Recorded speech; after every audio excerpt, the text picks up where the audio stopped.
what age do you think you start getting abused? I think we were first taken from SIFs when I was about 2 or 3. It was because I had a 6-month-old sister at the time, and then my mum started beating her.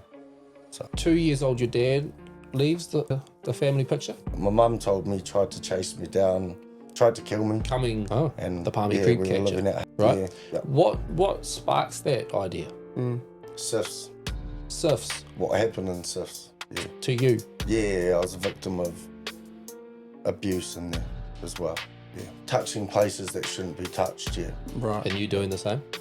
Was got me to do the same. Made a Grindr, made a Tinder. Is Grindr for men? Yeah. So just for did you men. make it like a boys account and a girls account? Yeah. So you're masquerading as both, like either on different platforms. Yeah. During the conversations, you disclosed the age. Yeah. Where did the conversations go? Not an abuser, but he had a whole lot of kiddie porn, like 300 and something files or so. Right. Yeah, and he was a Peter's college teacher. So you didn't really have a plan once you caught him? Nah. Just, I'm gonna video this guy. I did have a plan. My plan was to video them, get their face, and post it online so everyone can see exactly who they are. Like none of this, you get out of jail and you get name suppression and... These people, did any of them get arrested or anything? Nah, so they did afterwards. Some of them did after I went to jail. For other things or? The oldest person I caught, I think he was about 78 years old. I think it was a daughter potentially getting touched by him. And then when I caught him, they wanted to meet a 9-year-old. And that's why I'm gutted that I didn't even get to post that video. Because there was still have the videos? Stuffed up stuff. Nah. When I got arrested, the police took every single device. Kind of closure of the Palmy Creek catchers, essentially. I think you've caught him and then he's killed himself. Yep. Yeah, no, someone has, yeah. So that happened? That's 100% true. Where you from?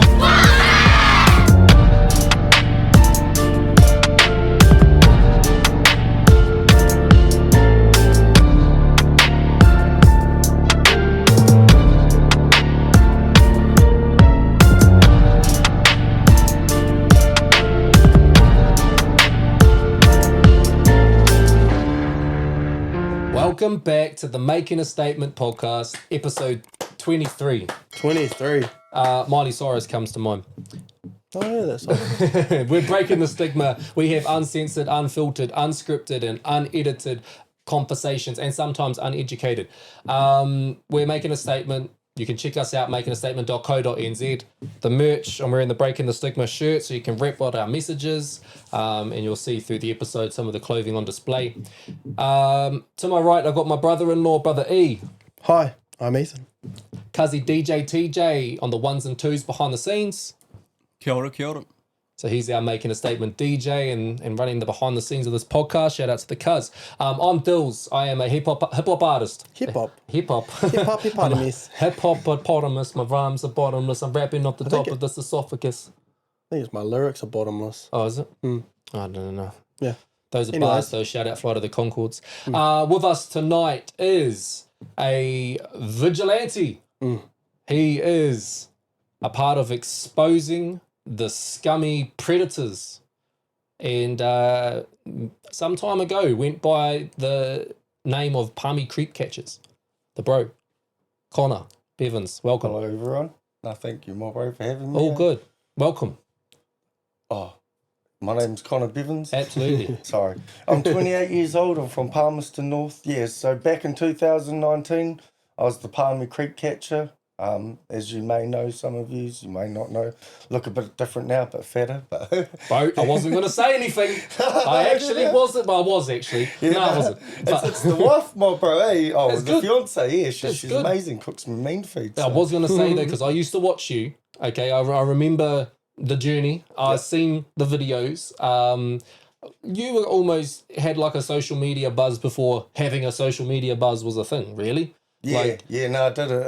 It blew up pretty fast, actually. It did. And what year was this? 2019, I started it in January. Oh, Yeah, so I was thinking it was even longer.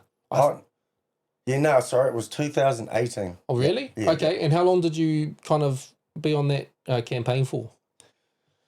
It only ended up lasting for about 2 months. Wow. So that was really fast then. Yeah. But I'm thinking this I just felt like it was a moment in time, bro. Yeah. Like as somebody that was a spectator to what was going on, I seen all the videos and that being a local to the area. This was all happening in Palmerston North, right? Yeah. No, it was. Oh, and in Tobor as well. I moved up there and caught a bit up there eventually. So You did all of this over a 2-month time span. Like, were you doing like weekly uploads? Some of them ended up being daily. Like it was pretty bad around here. I couldn't even like keep up with some. I was getting over 100 messages a day. Wow. And I couldn't keep up with it as doing it like because I did all the messages myself to make sure they were done properly. Like I didn't want anyone to try and what's the word, like influence them into coming or stuff like that. Like you can't do that. It's not necessarily baiting. Well, it is baiting, but it's not. Yeah. I couldn't bait them pretty much. Like I had to be very specific with what I said. I had to tell them multiple times the age I was. Yep. And I couldn't be like, I want to meet you here.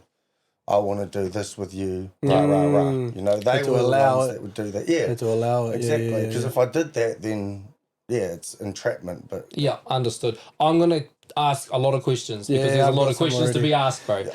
You've got a story to tell, so we're going to hear it. And before we jump into that, bro, we do a mental health check-in on this podcast. So it's just where you at out of 10 from the week that we've just had. Where are you sitting? Oh, I'm sitting at about 8 or 9. Nice. Yeah, no, I had a pretty big, mean weekend. We went out Saturday, had my cousin's first daughter's birthday party. Oh, So cool. that was pretty cool. Happy birthday to your cousin's first daughter. No, thank you, my bro. And then, we went out to Focky Beach afterwards with my cousin. Yep. Took the boat out. Nice. Nice. What did you get? What was it? Oh, no fishing. Oh, no, no we just fishing. went on the wakeboard and the biscuit. Fair, bro. Fair. Good time. We were going to go fishing, but by the time we got out there and set up the tents and that, it was about 6 o'clock at night. So did you just camp out on the beach? They did. We didn't end up because my son's a bit young. So, we went back home and made sure he was all good. We had some late nights before that too. So True, fair. Sounds like a good call. We're right into camping right at the moment, myself and my whānau. We're on a camping trip next week up to Waipariki up the Hawke's Bay. Oh, and it's cool. right on a private beach, and it's just going to be fishing like all day and night for me. Like that's what I'm planning to do is just put everything down and go fishing. And me. You're And coming. me. I'm I coming. love that. I love fishing, going out, getting paua, crayfish, kinners. Yeah, love it all. Bro, if you get some, I love eating them. Oh, yeah. I'll let you know. We normally get quite a bit Facts. sometimes. Yeah, facts, bro, always. But are you thirsty, bruv? Yeah, actually, yeah. Cool, because we got a loaded T-Bar. These are our drink sponsors. They sponsor our Making a Statement podcast. So thank you guys so much for believing in what we are doing. The loaded T-Bar, they are sugar-free. It is tea. It is flavorful and it's refreshing. It's got aloe vera, which is help for the digestive tract. And it's got ice because we got an ice machine. Where do you get them from? The loaded T-Bar. So they got a website and you can use Making a Statement as your code for a discount. So Ice it's is out there melting. for everybody. But let's have a drink. What's your flavour, bro? Green apple. Nice. And have a With big toe.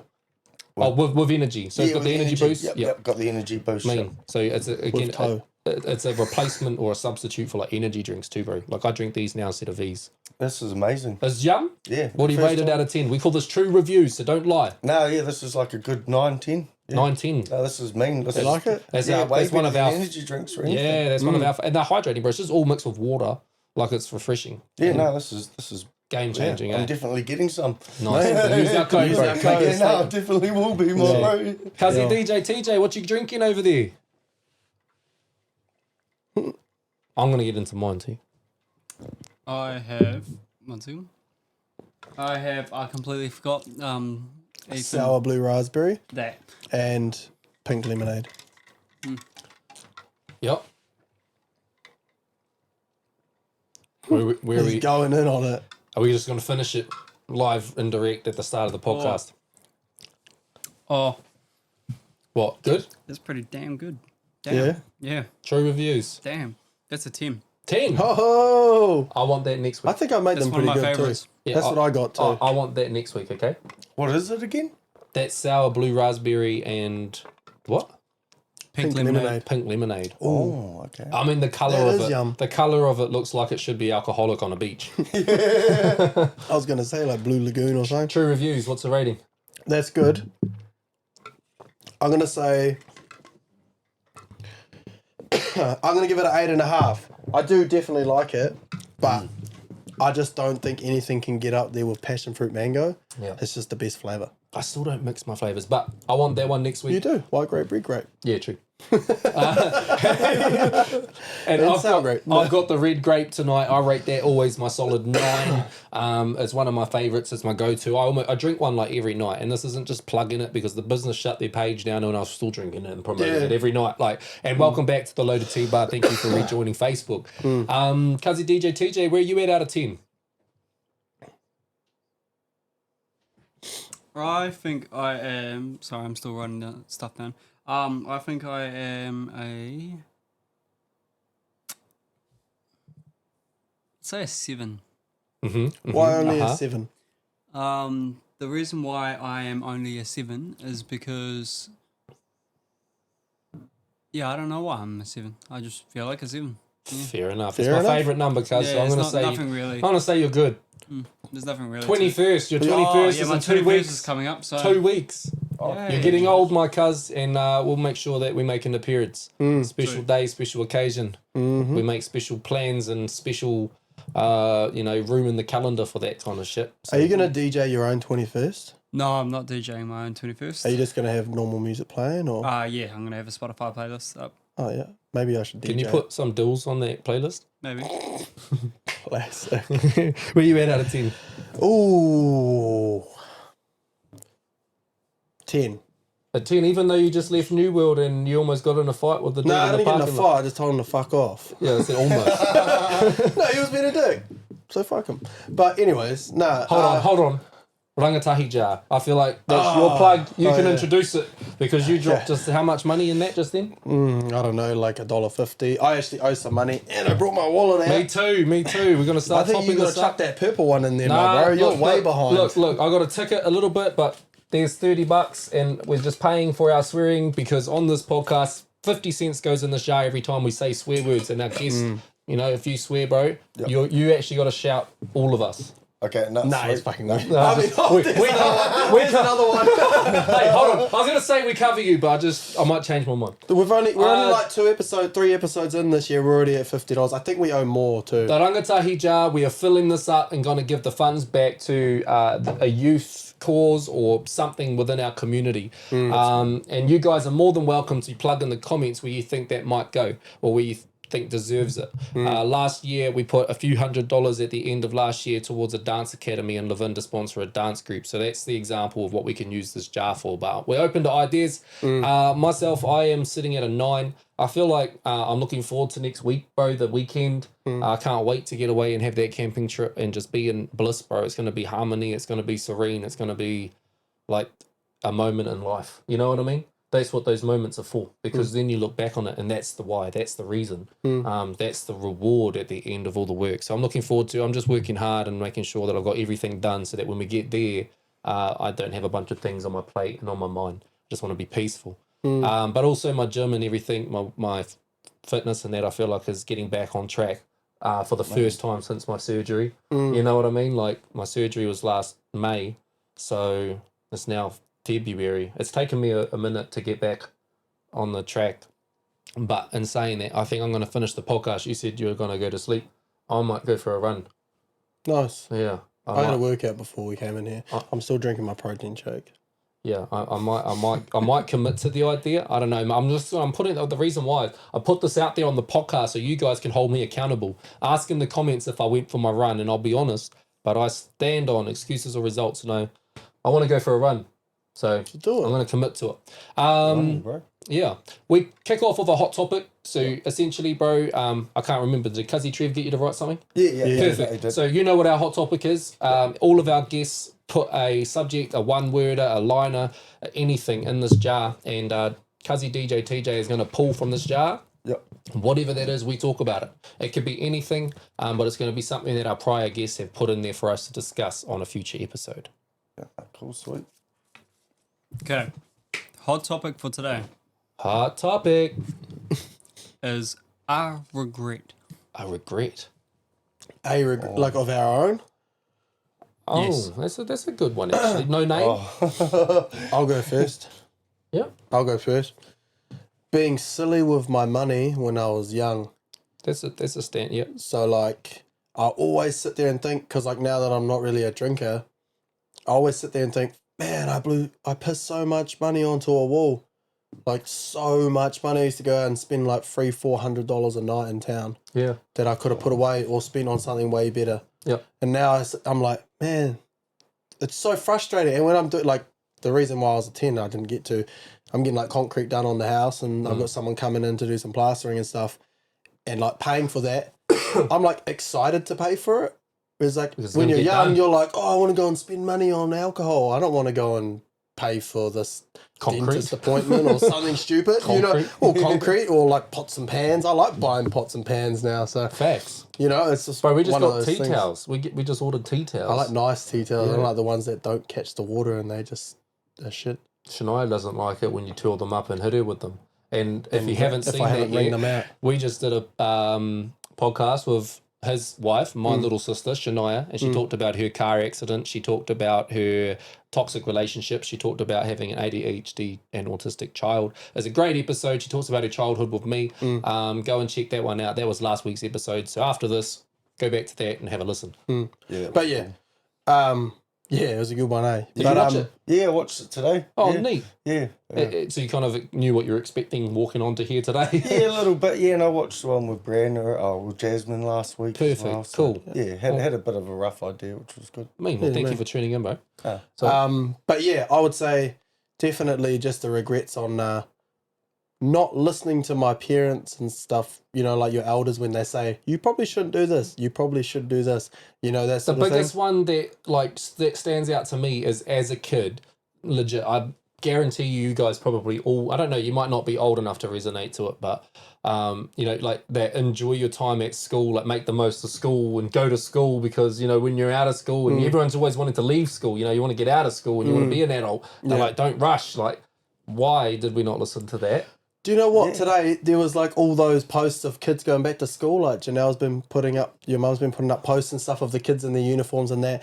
And I got nostalgia feeling, like I almost felt the feeling of what it felt like on my first day of school. It was weird. I can't remember school, but I got this weird feeling when I saw the pictures of people in their uniforms. Like, man, I low-key missed that feeling. I got old feeling, bro, because then I seen my little cousins, like his little brother, that was a baby when I was in school, now go to college. And it's like, that was me when I was that old. Yeah. But I'm not that old anymore. Yeah. So I thought about it and then I was like, now I'm going to have to like live through my children's eyes. So I'm going to have to like feel their excitement when they go to school because we will never feel that feeling again. So now I'm like starting to try and like almost resonate with their feelings. So like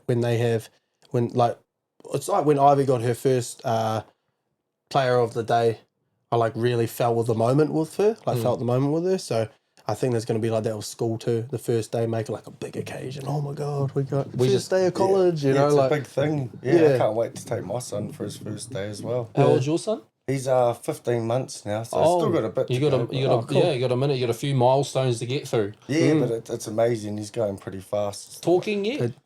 Yeah, some words, yeah, like ball and mum, dad. Yeah. Walking?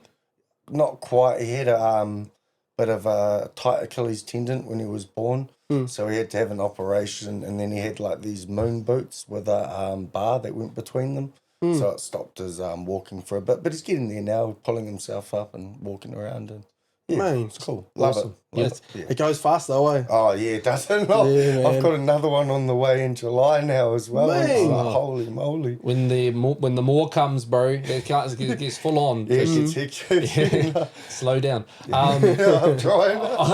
I recall like when my boy was born, he was born prematurely, and so 6 weeks, premature, and I was separated from him the day of his birth. Like my wife had to stay at the hospital, but I couldn't because it was lockdown.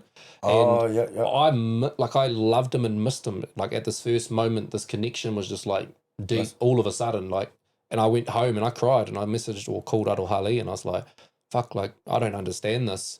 I don't even know him, and I didn't feel like this at all while he was in your stomach. Yeah, but like yeah. now that you've had them, it's like holy shit! Like I'm missing something right now. Like this is not right. Yeah. So yeah, how have you found being like a father? Is this brand new to you? Is your first kid? Yeah, I had stepkids in the past when I was doing my creek catching thing when I was with someone, but yeah, first proper kid of mine. Yeah, no, I love it. Cool. Best thing that's ever happened to me. Like, yeah, Has it changed your way of thinking? Yeah, it's changed my way of thinking, changed my whole life. Like, yeah, I just want to do the best for my kid now. Yeah, be a proper dad because I never had one. So yeah, Very similar to me. Yeah, no, I'm trying my best. Getting there slowly. Bro, we got to make mistakes to learn as well. Yeah, exactly. That's the best way to learn, easiest way to learn. Yeah, no. Wow, sometimes the hardest. Hardest, but I find it the easiest to learn the lesson if I've made the mistake than it is for someone to tell me the lesson. I feel like it almost traumas into my brain that don't do that because you'll probably make a mistake or you'll probably do something silly. Yeah, and then you go back to like, you know, when you're a kid, you'll regret not listening and not doing your money right. Yeah. My regret, I'm going to say, is off the top of my head, not getting a chance to stay with Green when she was in the home, like leading into that period, like because my surgery and that time period was so yuck and ugly because I didn't get to spend that time, and so that's a regret. That it is like those last days and weeks I wasn't there. There's something that I spoke to Shania about, not about that directly, but about like when you lose someone that you're close to, what are the thoughts of the grief that goes through your head, and you think about like those moments, or like, you know how you said you used to have like dinners and stuff like that, like maybe you missed one dinner and you're like, man, I wish I didn't miss that dinner for this thing, or you know what I mean? That's what we talked about that on the way to Napier on the weekend, about like the thoughts that go through your mind after you've lost that person, but it's not apparent to you while they're there because they're there. So you know the inner child concept. I have reflected on that, and I've spoken to about this with Arohali. I said to her when Gran passed away that my inner child died because I didn't feel a connection to being youthful anymore. I felt like she kept that alive in me. But then what I've realised, I mentioned like, you know, going down to where my Uncle Shane used to take me fishing when I was like 6, down at the River Loop, which is also like many different eras of my life, you know, eeling there with the cousins and fishing there with the bros and, you know, whatever else I might have done there throughout my periods of life. It's always been a thinking place for me. And for me, I feel like that connects me with my inner child because it takes me back to fishing there. And now, you know, the concept of Gran's home and the dinners and all that, like just those memories, I feel like are connecting with my inner child. Like I feel like it's kind of unlocked that for me in a sense. Nice. But yeah, I definitely regret that because like my last time really seeing and being with her at her house, I was on my way to get the blood test done for my surgery to see if I had appendicitis. And then I was supposed to be going there on the way home. I was supposed to call in there on the way home to, you know, see them after the blood test. But I had to go straight to hospital. And from hospital, I went straight to surgery. And from surgery, I was straight to recovery. So I didn't actually get to see her again. So I got to see her that morning for a moment. And I said, I'll be back. And I didn't get a chance to go back. So I regret that. I really do. Bro, Connor, what do you regret? What's a big regret for you? Yeah, my biggest regret's sort of around like the same line. Just not listening to my grandparents and stuff. Yeah, like when they'd give me good advice because they pretty much raised me. And like, yeah, they'd always try and give me good advice, but I'd be rebellious and do my own thing. And yeah, I hard out regret that. Like, yeah, leaving school.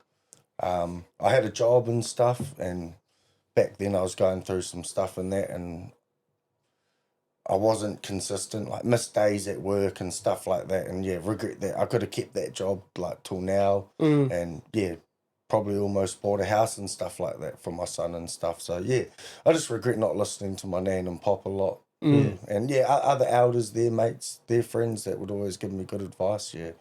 Is there anything that stands out, like a piece of advice or? Yeah, just being like cautious with like when I was working in that, being cautious with what the money I was spending, the activities I was out there doing and stuff like, because I went through SIFs and that I was just doing dumb stuff, stealing cars and stuff like that, you know, stuff I shouldn't have been. Stole my nan and pop's car one time as well. That's what I mean, like, just regret stuff like that, like, just being young and dumb, as we all were one time. Was there something influencing that behaviour? I think it was probably just going through, like, the whole SIFs thing as well. At one point, like, it took so long for my nan and pop to get us, and I was moved from, like, different houses and that.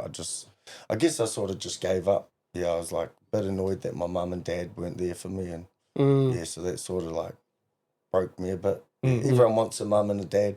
My nan and pop shouldn't have to do it. They were, like, 65 when they took us, so. How old were you at this point? Finally, when we got taken, 13.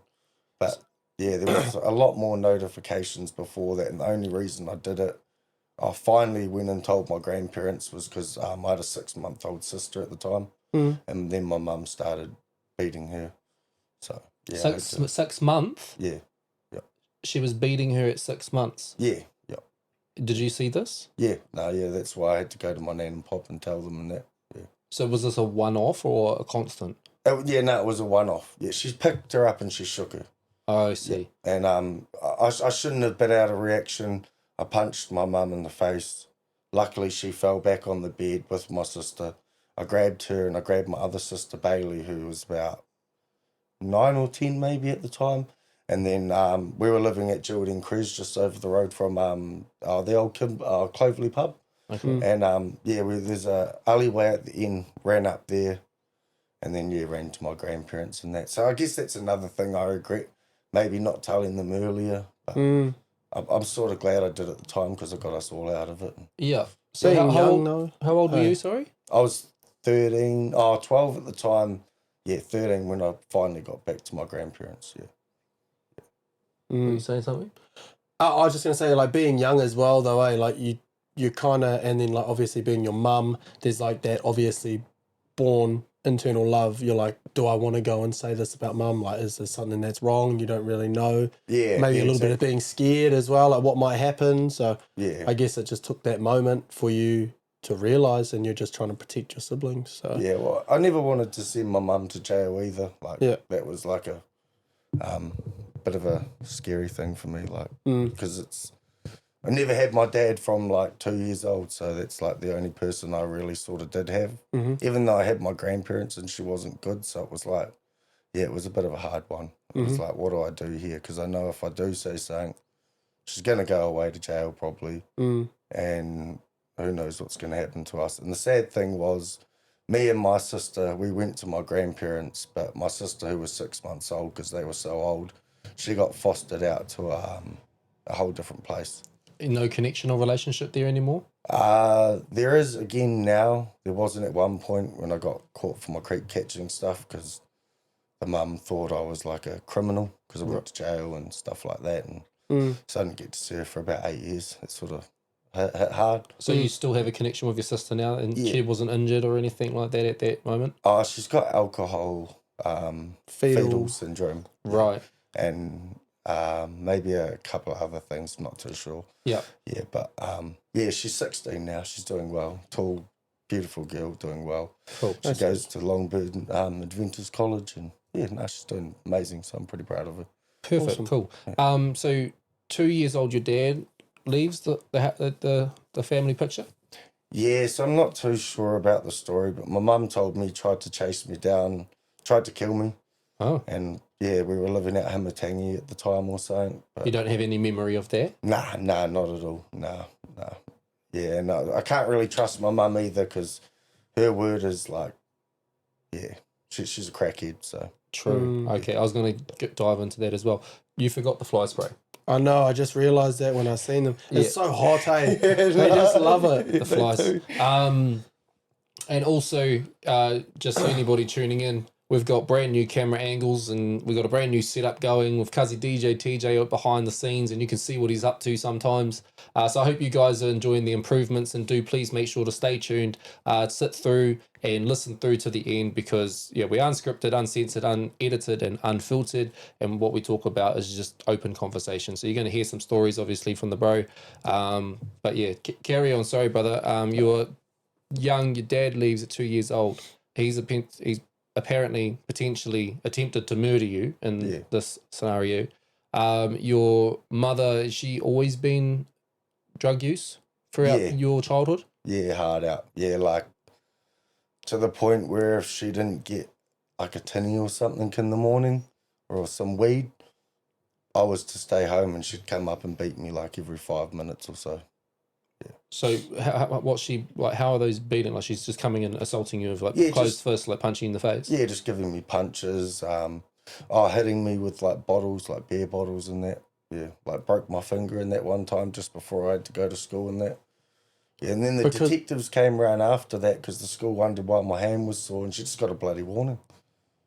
Yeah. What? Yeah, that was insane. Because she was frustrated because she didn't have the drugs, or she didn't have the money to get the drugs or something. Yeah, because apparently, I didn't make lunch fast enough, so she was late, and the person that she had to go get it off had to go to PD, and that starts at 9 o'clock.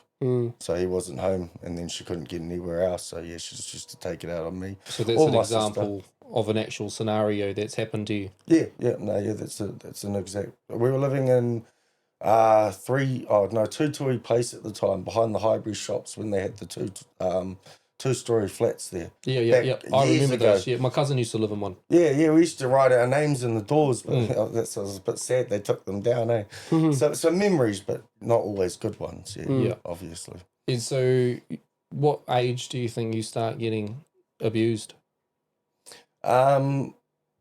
So I think we were first taken from SIFs when I was about 2 or 3. I vaguely remember that, and I've talked to my grandparents about that, who are reliable as, and they had us for about 12 months or so, my sister for about 9. Then we went back to our mum, so from about there onwards, sort of, yeah. Not as bad, obviously, when I was younger. It got worse as I got older, but yeah, it was still always a part of my life. Not as physical at first, but yeah. What was the at first? First, it was like mainly like emotional and like just telling me I'm useless, stuff like that. Yeah. Just emotional stuff, really. Yeah. And she's then obviously continued that pattern of behaviour. You have a 6-month sister. She is shaking and being violent with the baby. Yeah. You assault your mum, protect your sister, which, last episode I talked about a story where I protected my sister. That's fair facts. But then you go to your grandparents, you tell them what's happened. What do your grandparents do at that point? Do they call the police? Yeah. They had an idea that it was going on before, because like my mum would always ring them up and ask them for food and stuff like that. It would get spent on drugs. They knew we were never getting food and that, so they'd end up just bringing like milk or actual food and stuff instead of giving her the money. So they had a rough idea it was going on for a bit. And yeah, when I finally went and told them about what they did to my sister, yeah, that's where they drew the line. Like, yeah, because I told them everything as well, like what had full been going on throughout the whole years, and that it was just getting worse and I'd had enough of it. I wasn't going back. Like, there was no way I was going back. So, yeah, they rang the police. They came over the next day. So did OT and all that. And, yeah, interviewed us. My 6-month-old sister went back for, I think it was about 2 months to my mum. I don't know why. It was stuffed up. But, yeah, and then she got taken away from, SIFs again. So. Something else happened in that time frame? I'm not too sure on that. Yeah, I'm not too sure. Maybe they just realised they fucked up and they shouldn't have did that. Yeah. I think that might have been the case. Yeah, I'm not too sure. We were going through a lot at the time. The police were talking to us, and yeah, we were talking to OT, and we were in and out of homes, and I didn't like that. I was running away from them. And what age group were you going into these homes? So I was 12 when I first went in. And I was 13 when I got out. I was only in for like 9 months because my grandparents are straight as. Like they'd, SIFs did a background check on my nan and pop. The only thing they found was my pop had a speeding ticket from 40 years ago. Like, who cares? Oh, and because he's got his gun license and that, and he goes duck shooting and that. At the time of his house where we were living, he had a gun safe, all locked up and that secure and stuff like that. But he had to get rid of that to have us kids. So. Right. So he's made sacrifices to take you kids on board, but your baby sister couldn't come, so she's unfortunately gone into the system. Yeah. But luckily, she went with a really good person. Yeah, that's good. My pop, she came up and asked my pop if she could adopt her full time, and my pop got to know her for about 1.5 years and gave her permission.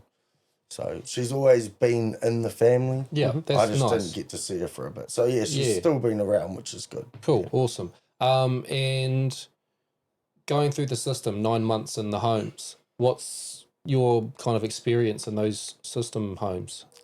Oh, yeah, hate it. The worst experience in my life. Is it because the people are like not great people, or is it just it's just not home? So you're...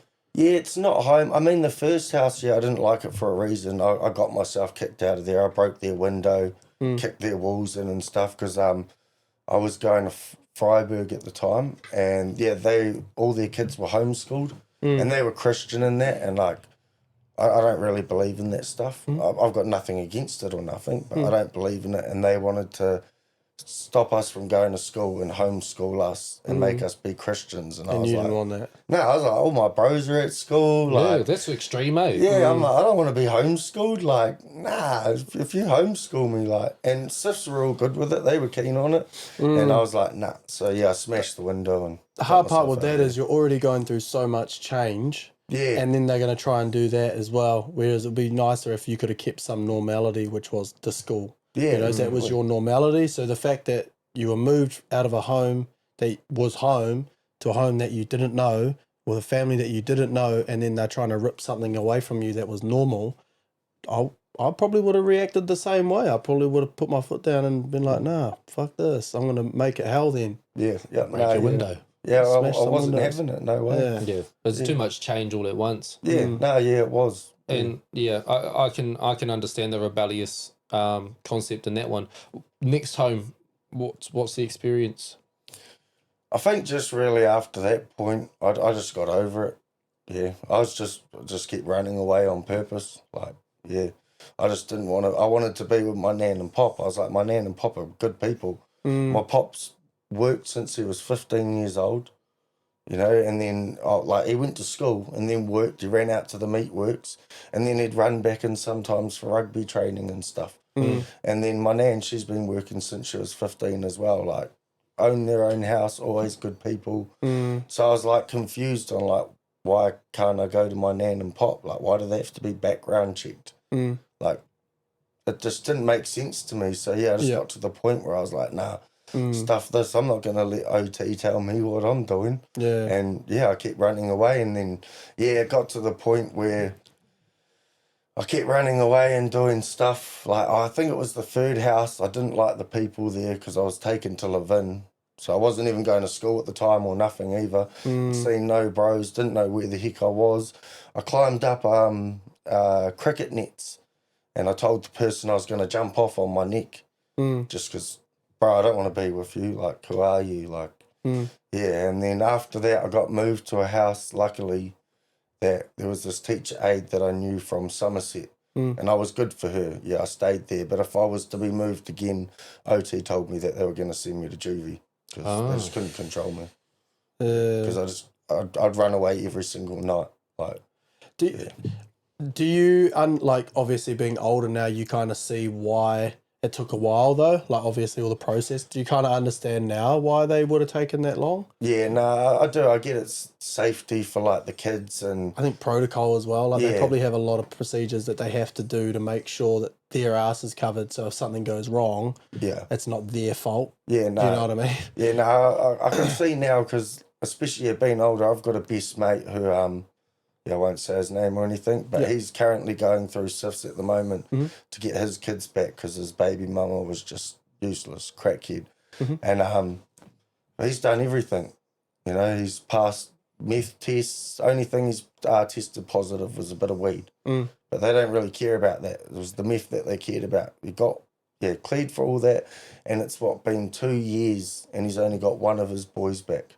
He's still waiting to get his 3 girls back. And it's like, it's ridiculous. Like, because especially he's done everything they've asked. He used to live with me. He had to get his own house. get us restricted and stuff like that. And he's done all that now, and he doesn't even know if he's going to get his girls back. It's a bit like So they just keep moving the goalpost. They keep moving the goalpost. Like I went to one of his court cases, and the judge was on his side, telling him like, you need to tell him a date of when he's going to be getting his kids back. He's done everything he needs, and it's just I think it's been pushed back like another 3 months or something like that. Not too sure, but I wonder if they're like starting to kind of maybe test his integrity to see on how real he wants it. Do you know what I mean? Because I know that. Well, from what I could tell, it was like when I was joining the army, it was like they tried to test you to see how badly you wanted to do it. Yeah. Like, I don't know why it was so hard to put paperwork in,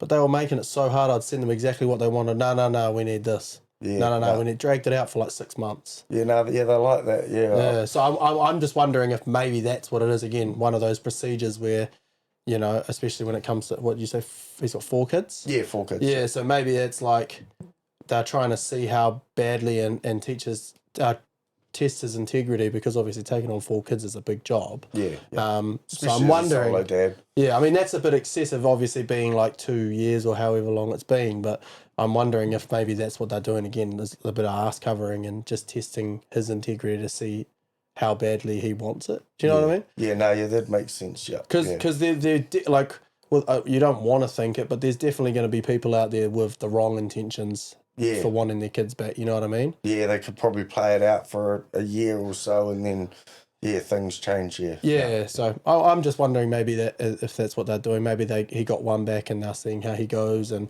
again testing his integrity to see if he's going to keep pushing. So I'd definitely, if I had any info or any words, I'd definitely say just keep going. Yeah, just keep doing what you're doing, and he's doing a good thing trying to get them back. So that's cool. He's doing amazing, bro. I'm so proud of him. No, that's awesome. Yeah. As a father, like I just said, that one night away from Warrior, that felt like this, you know, emotional, like blanket, like it overwhelmed me.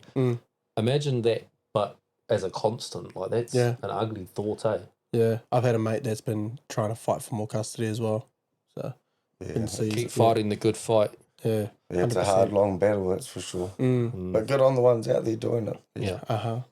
Obviously, if that is the case, the kid needs stability. The kid in any scenario needs stability. If they're going through the system, there's a reason, and a change needs to take place, and the kids need stability to return to. So, you know, you at that age, your mother goes to prison.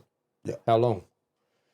What did she do? I think it was like 2 years, 2 months or something. What was the charges? Child abuse ×3, child neglect. Yeah, and that was it. Yeah. Oh, yeah. So is that child abuse ×3 because 3 kids, and she's abused all 3 of you? Yeah, she's abused all 3 of us. Yeah. Okay. Yeah. And what's your relationship like now with your mum? I still don't talk to her. She's doing 8 years jail now. Oh, she's gone back. Yeah, she's what gone for? Back.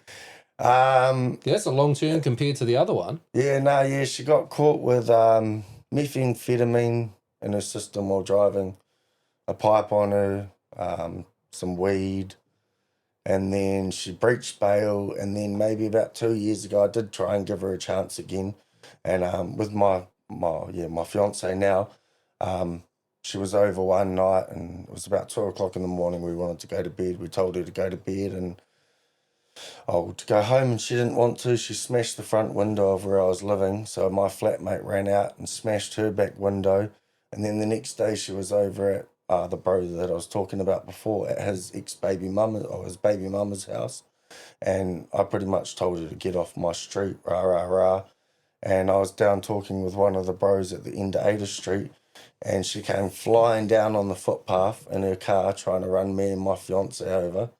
Oh. So, yeah. And then I went running behind the trees, and, because, my mum's a prostitute as well. Oh, shit. Yeah, she goes by Nikki 4-star, not even 5-star, eh? Like, Nikki 4-star? Yeah, no. So she's just like, don't have high hopes from the get. I mean, 4-star is not like, it's not excellent, but it's still very good on the scale. It's still good, but like, I'd be like, if I was going to do that, I'd be kind of 5-star or something. Like, So I was calling her that, and she kept trying to run me over, and she smashed into 2 parked cars, ran one of my bros over, and she got charged for that as well, and ended up getting 8 years. And then she breached her bail again. Yeah, so she's doing 8 years at the moment, and Arahata, she'll probably do 4 with good behaviour. Oh, you get 50%, and then you can go for parole and parole. that. Yeah. She won't get her first parole, though. It's hard to get your first parole. Yeah. That's a crazy, and it's like gone full circle. Like she's in prison the first time around for this, and then she's back in there longer lag for not learning her lesson. No, why is she trying to run her kid over? She'll probably continue to do it. So I've kept her out of my life, especially because I've got babies now. I don't want that stuff in my life, especially my boy's life and my baby on the way. Like it's best to keep her for away. the better by the sounds, and it sounds like she's in the right place. Yeah, no, definitely. Makes me feel safer. So how much time does she have left? Do you know? If it was say she was to get that 4 years, not 8. She only went in October Last year. Yeah. Oh, because okay. we got a call from my sister's partner's mum, who knows my mum right well, because I don't know how they know each other actually, but and she rang us up and said the landlord had contacted her and said that my mum's been in jail and can we come get her stuff out? And me and my sister just said no. There's no, why would we? Throw it out. Yeah, my sister doesn't talk to her. I don't talk to her. Yeah, burn it, throw it out. Like, we don't care. Yeah. Yeah, like. Do you worry that when she gets out, she might come try talk, well, at least try talk to you or anything? Or do you think there'd be any, like, obviously bad blood still there or anything like that? Or there will be. Yeah, like, I seen her about 4 months ago. Yeah. She tried to run me over again, but I was walking up towards the plaza under the car park area. Yeah. So obviously she couldn't get to me. So she just yelled out at me. But I feel like she's the type of lunatic you see posted on like the Palmy community pages, for example. Oh yeah, I'm pretty sure she's been on there actually. Not gonna lie. Yeah, no, I'm pretty sure she has. True. Yeah, I just ripping people off and. Has anyone seen Nikki Four-Star? Yeah. Oh, yeah. My bro sent me the link for it. I can't remember what site it was on, but. So you.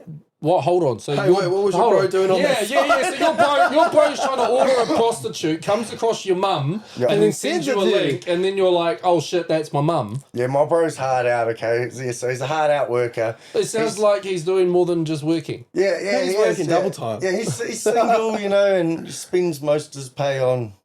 Yeah, a prostitute a week and that. And once a week? Yeah, once a week, sometimes more. Yeah, that's just his thing. I don't know, he's a party boy. Like, yeah, he makes good money, so, yeah. And he's young. What's the going rate?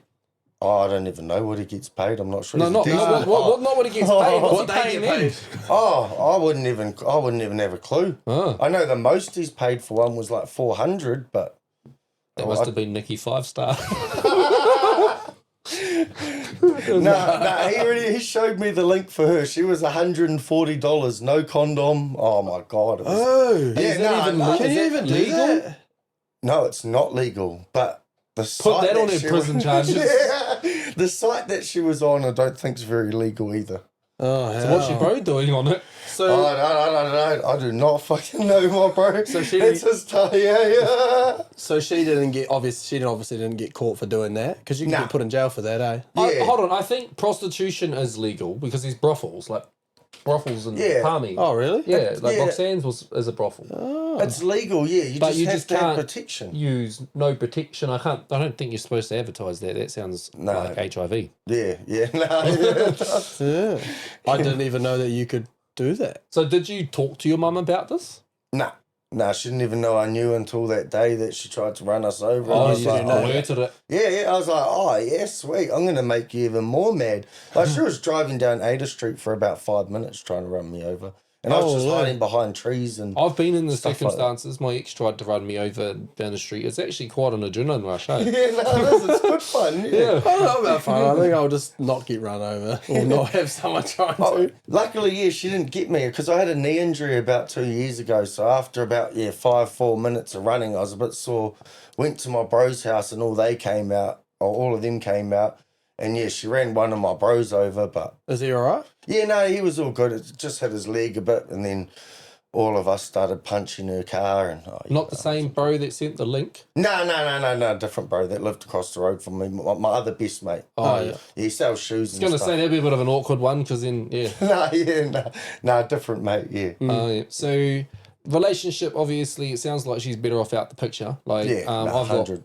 people connected to me through family ties or being blood related. Doesn't mean they get my attention and energy. You know what I mean? I'm the same. The people in the circle are there for a reason, and I don't feel like people should give that quality of life and time to somebody that doesn't deserve it. Yeah, exactly. So personally, me to you, I know she's your mum, bro, but it sounds like you're doing the right thing. She sounds like a bit of a cracked out lunatic. Oh, yeah. She's, Do you Not a think good grandmother. Do you think with this time that she's going to get in there, do you think she'll get the rehab and stuff? Maybe she can turn it around maybe with if she that gets amount of good time. hiding. Or maybe. Then she might, But you know what I mean, though, like because obviously you said she's done a bit of time before. But say she gets 4 years, maybe even she gets the full 8. If they do, like if she has that amount of time, maybe she makes the turnaround or nah. And if she did, or you got wind that she was, would you try and see her and? Nah, she's got no shot ever again now. Nah. Fair enough. Nah. Fair It's enough. not even worth After it. all that stuff, eh? Yeah. No, yeah, because she's eventually, even if she does change, she's just going to turn again. Like when she first got out of jail last time, I gave her a chance again for a bit because she actually got out. She got a job driving trucks and stuff. She was off all the stuff. Oh, she was still smoking weed, but didn't really care about that. But yeah, she was off the stuff and she was good for about 2-3 years. And then she just got back on it again, gave her a job and started doing the same shit. So I just feel it's just going to be the same, just round and round the circle. Like, yeah, and I'm not going to play that for the rest of my life. Yeah, fair. I'm already getting old. Yeah, So, yeah. facts. What do you do for mahi yourself? At the moment, I'm just doing like casual work and a bit of experience with my fiance's brother, go out and do a bit of milking. And then I get a call sometimes to go out Rangatahi and just do a bit of horse chaff. Oh, yeah, I used to do... Well, hold on. Rangatahi out horse chaff. Down Callows Road? I was doing horse chaff out those ways for... Fuck, what was their names? Oh, Let's start with an R. I can't remember. They did it on Flip's farm back then. Oh, no, I think it might be a different person. Oh, bro, it's a job, bro. Like, that's slavery. That's work, bro. Oh, like in the dust. The dust, bro. Oh, you're just breaking up hay. You're piling it through. We had an old shitter of a machine that like had to break down every 2 hours. You'd have to oil and grease it, and it was an old ancient thing. It might be the same place then, because ours is the same. It's about 100 years old. Yeah. What's The dude's name's Richard. Richard? No. Oh, hold on. I remember Stu.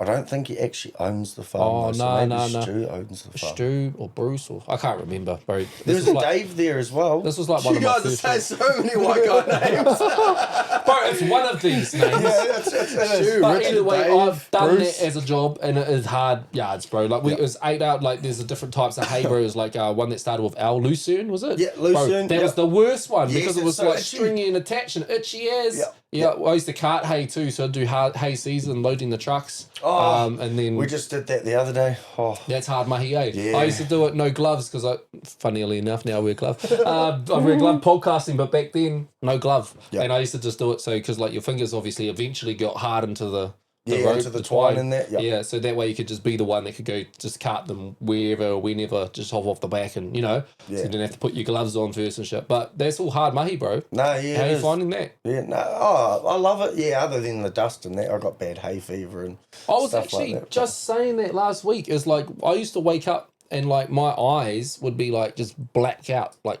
I couldn't open them because they're sticky shut because of all the dust. Yeah, no, mine's the same. Sometimes I'm like in the shower picking out like bits of bloody black dirt from like 3 days ago. Sometimes still, I'm like, oh man, get that away, bro. Yeah, Like, it's all in the ears and dusty as I used to just go through the walls of my lungs there, bro. yeah, no, yeah, same. And the masks we get at work, I mean, can't complain too much. Sorry if you watch this, boss, or anything. Yeah, COVID masks, Get some bro. better masks. Yeah, the COVID masks, man, they don't really do the Need job. some of those Yeah. like 3Ms or whatever they are.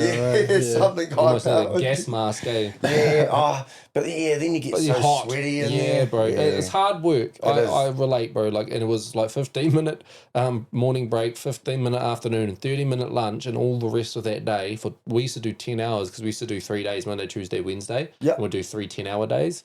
And yeah, no shit. It was just hard. Yeah, no, yeah, it is. You It's need constant discipline and- to just go all day. Yeah, Day on, day on, day on. yeah, Yeah. no, yeah, you do. Yeah, it's hard out, but it's good fun. It gets me out the house and that as well. So It's good when your job's physical. Yeah, it Because is. then you can treat it like a workout. yeah, and it keeps you busy and yeah, it makes the time go so much faster and yeah, builds the muscle, which I love as well. So Yeah, it's like doing like 2 birds, 1 stone. Like me, I work in an office, so if I don't purposefully go to the gym or go for a run, I get a gut and I start to feel like slobby and all the rest of it because I'm just sitting in an office, stationary, doing nothing yeah, other than being at a desk. So it's good to have that flexibility in your mahi. So you eventually go on a pathway to becoming the Palmy creep catcher, right? Yeah. What sparks that idea? SIFs. SIFs What happened in SIFs? Yeah, to you, yeah, I was a victim of abuse in there as well. Yeah, right? in the physical- second home. And in that short stint, like Yeah. you're there for that long. These people who have been vetted and checked in Oranga Tamariki are going, this is a safe house for you to go to while you're dealing with this. You land in there, Yeah, and they're not always safe. no. So they vet your family members that love you, and look like, well, they are good people, Yeah, yep, and they move you straight into this house yeah. instead. Is that the one where you climb the nets? No, that's the one before. That's That's probably half the reason I climbed the nets as well. Right. Yeah, because I just You got trauma, I and didn't, I didn't. And the third house I went to was just another male by himself again, and it's like, nah, bro. So that's what the second house was. Just a male. Yep. Well, there was a mum, but she was never there. She worked. He stayed at home and looked after the kids and that. Like she worked full time. I think she was a nurse or something. How many other kids were there? 3. And was he They were all his kids. Yeah, So they he were all was- older. So he was not doing whatever. So was he abused? Like, do you mind if I ask, like, what kind of abuse he was? Yeah, just touching me and stuff. Okay. Yeah. Not nothing too into it, like extent, But still a weird. yeah, just touching places that shouldn't be touched. Yeah, Right. And you doing the same? yeah, got me to do the same. Yeah, And so was there any hint of that happening to the other kids in the household? not that I'm aware of. They were a lot older. Like one of his kids that were living there was like 21. He worked. Did you ever talk to them about it? Or ask them? Nah, they didn't really get on with me. I was Because you're a like, different. yeah, I was like the whole odd breed, and yeah, they were all like, I think the youngest kid was like 14, 15, and she was a girl. She just stayed in her room and did like on her phone and. But I mean, if Stuff this like guy's doing that to you, and That wouldn't surprise he's me. had these kids in his care his whole life through every stage of their life and has had alone time with these kids, there's people like that do that kind of shit. No, there is exactly, yeah, and I've seen it going through the Palmy Creek catcher, so it wouldn't surprise me. I'm But- just full transparency. That kind of shit hits home to me as well, and this is something that we've spoken on the podcast. It's not my story to tell. We are going to get my wife on to tell it, but she was sexually abused by her dad, and we went through the court system to put him in jail. Yeah, So I resonate fully with what that shit, that secondhand trauma that impacts me, and I wasn't even there. yeah, it does, eh? It does. It feeds off, like, yeah. So it is disgusting. It does happen, and I think it happens more than people realize. Like it's a pandemic of a situation where there might be statistics. Oh, there's this many child's abuse, and we don't know that Nah, because it could be happening to every second house down the street in some capacity. Through the family circles and through the extensions of people getting babysat and all that kind of shit. Like it's actually real. It's disgusting, but it's real. So that's why I wanted to hear your story as well. Thank you for sharing with us the origins, the backstory to it. So that's obviously had an impact on you. yeah, big one. Yeah, it was something different. Yeah, I didn't even really know how to talk about it. It's Yeah. I Have just you talked hated- about it really before? I've tried to, like, I can still go through ACC, like, counselling, the sensitive claims Yep. counselling they have in that, but I did about 4 sessions with this one dude, and he had the same sort of, like, story as me, and I just broke down. Like, Yep. I just couldn't handle it anymore, so Fair enough. I've sort of tried to stay away from it. I am going to go back and do it soon, and, like, either the next year or the year after, because I'm getting married too soon next year, so I'm like, don't really want to bring myself down too much. But Yeah, because there's a lot. It's revisiting trauma and yeah, there's a lot that's gone on through your childhood, obviously. and I've tried to push a lot of it away with alcohol and drugs even, and yeah. Outlets, yeah. Yeah, like not hard out drugs or anything, but yeah, just like a lot of drinking as well to try and just forget about those times. Like, yeah. And so what age are you when you kickstart Palmy Creep Catches? I was 19. 19. So is this a... 4 years? Was it 5 years later? Yeah, 5 years later. Yeah. Is this one-man army? Yeah, at first, yeah, I just did it all. I didn't even know, I just woke up one morning because I'd seen it somewhere else. Like, I'd seen Other that. people doing it? Yeah, I'd seen it overseas in that from, I can't even remember who they were at the time. Something Creek Catchers. I've seen them. How to Catch a or Catching Predators or something? No, that's, is that John Henson? I saw one of those Yeah. big TV shows or whatever it was. Yeah. That sort of got me similar, but there was this other... It was a Creep Catchers. Yeah, like over there, and I sort of seen what they were doing, and I was like, bro, we got so many around Palmy, and I already knew that. Like, a lot of these people get out and they get name suppression, and like, we had one live right next door to us when I moved in with my grandparents when we got taken to SIFs. Like, Child abuser. not an abuser, but he had a whole lot of kiddie porn, like 300 and something files or so. Right. Yeah, and he was a St. Peter's college teacher. That's fucked. And they do just creep their ways into industries and workplaces where they're in the environment of kids, eh? Like, you see it in the daycares and teachers and... Everywhere, yeah. That freaks me out. Yeah, no, it's... Yeah, you don't know. Like, some of the people I caught looked like me or you, like everyday people. Yeah. Like, it was, it was an eye-opener. Yeah. Yeah, So you big get the one. idea. I've seen these guys. I'm inspired, and I know. How do you know? By the way, so you just So, know so by I was going to looking say online. How does the page work? Because you created a fake profile, is that right? Yeah, so I created a fake page on Grindr at first, and I had one on Tinder. And I had a girlfriend at the time, obviously she took the photos for Tinder and that. And so I started them up and pretty much just had the account sitting there, and I'd just wait for people to message me. And if you, like, everyone knows dating apps these days. You download a dating app, most people, Tinder's different, you got to match with them. I don't know if you know about Grindr, but yeah, you just sign up to that. Your profile's there, and people can just see it straight away. So I just made a Grindr, made a Tinder. Is Grindr for men? Yeah. So just for did you men. make it like a boys account and a girls account? Yeah. So you're masquerading as both, like either on different platforms. Yeah. So I'd use my photos for the Grindr. From Like what just- your childhood? Nah, so I just use an app, like a younger app.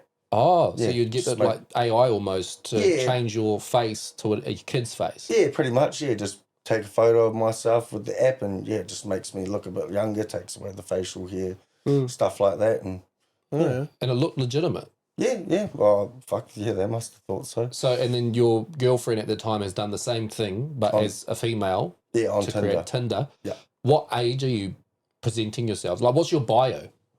No bio, No bio. nothing. Not even like I like Barbies. Nah, no bio, just a plain profile. Yeah. 18? What was Just that? Sorry? 18 years old? Nah. Oh yeah. Well, yeah. See, that's where the problem sometimes comes in. It's, the profiles have to say they're 18 years yeah. old, Yeah. obviously. But then, so I'd have just a blank profile there, no profile picture, nothing like that. Yeah, I wouldn't put up a profile picture, and they'd just message me.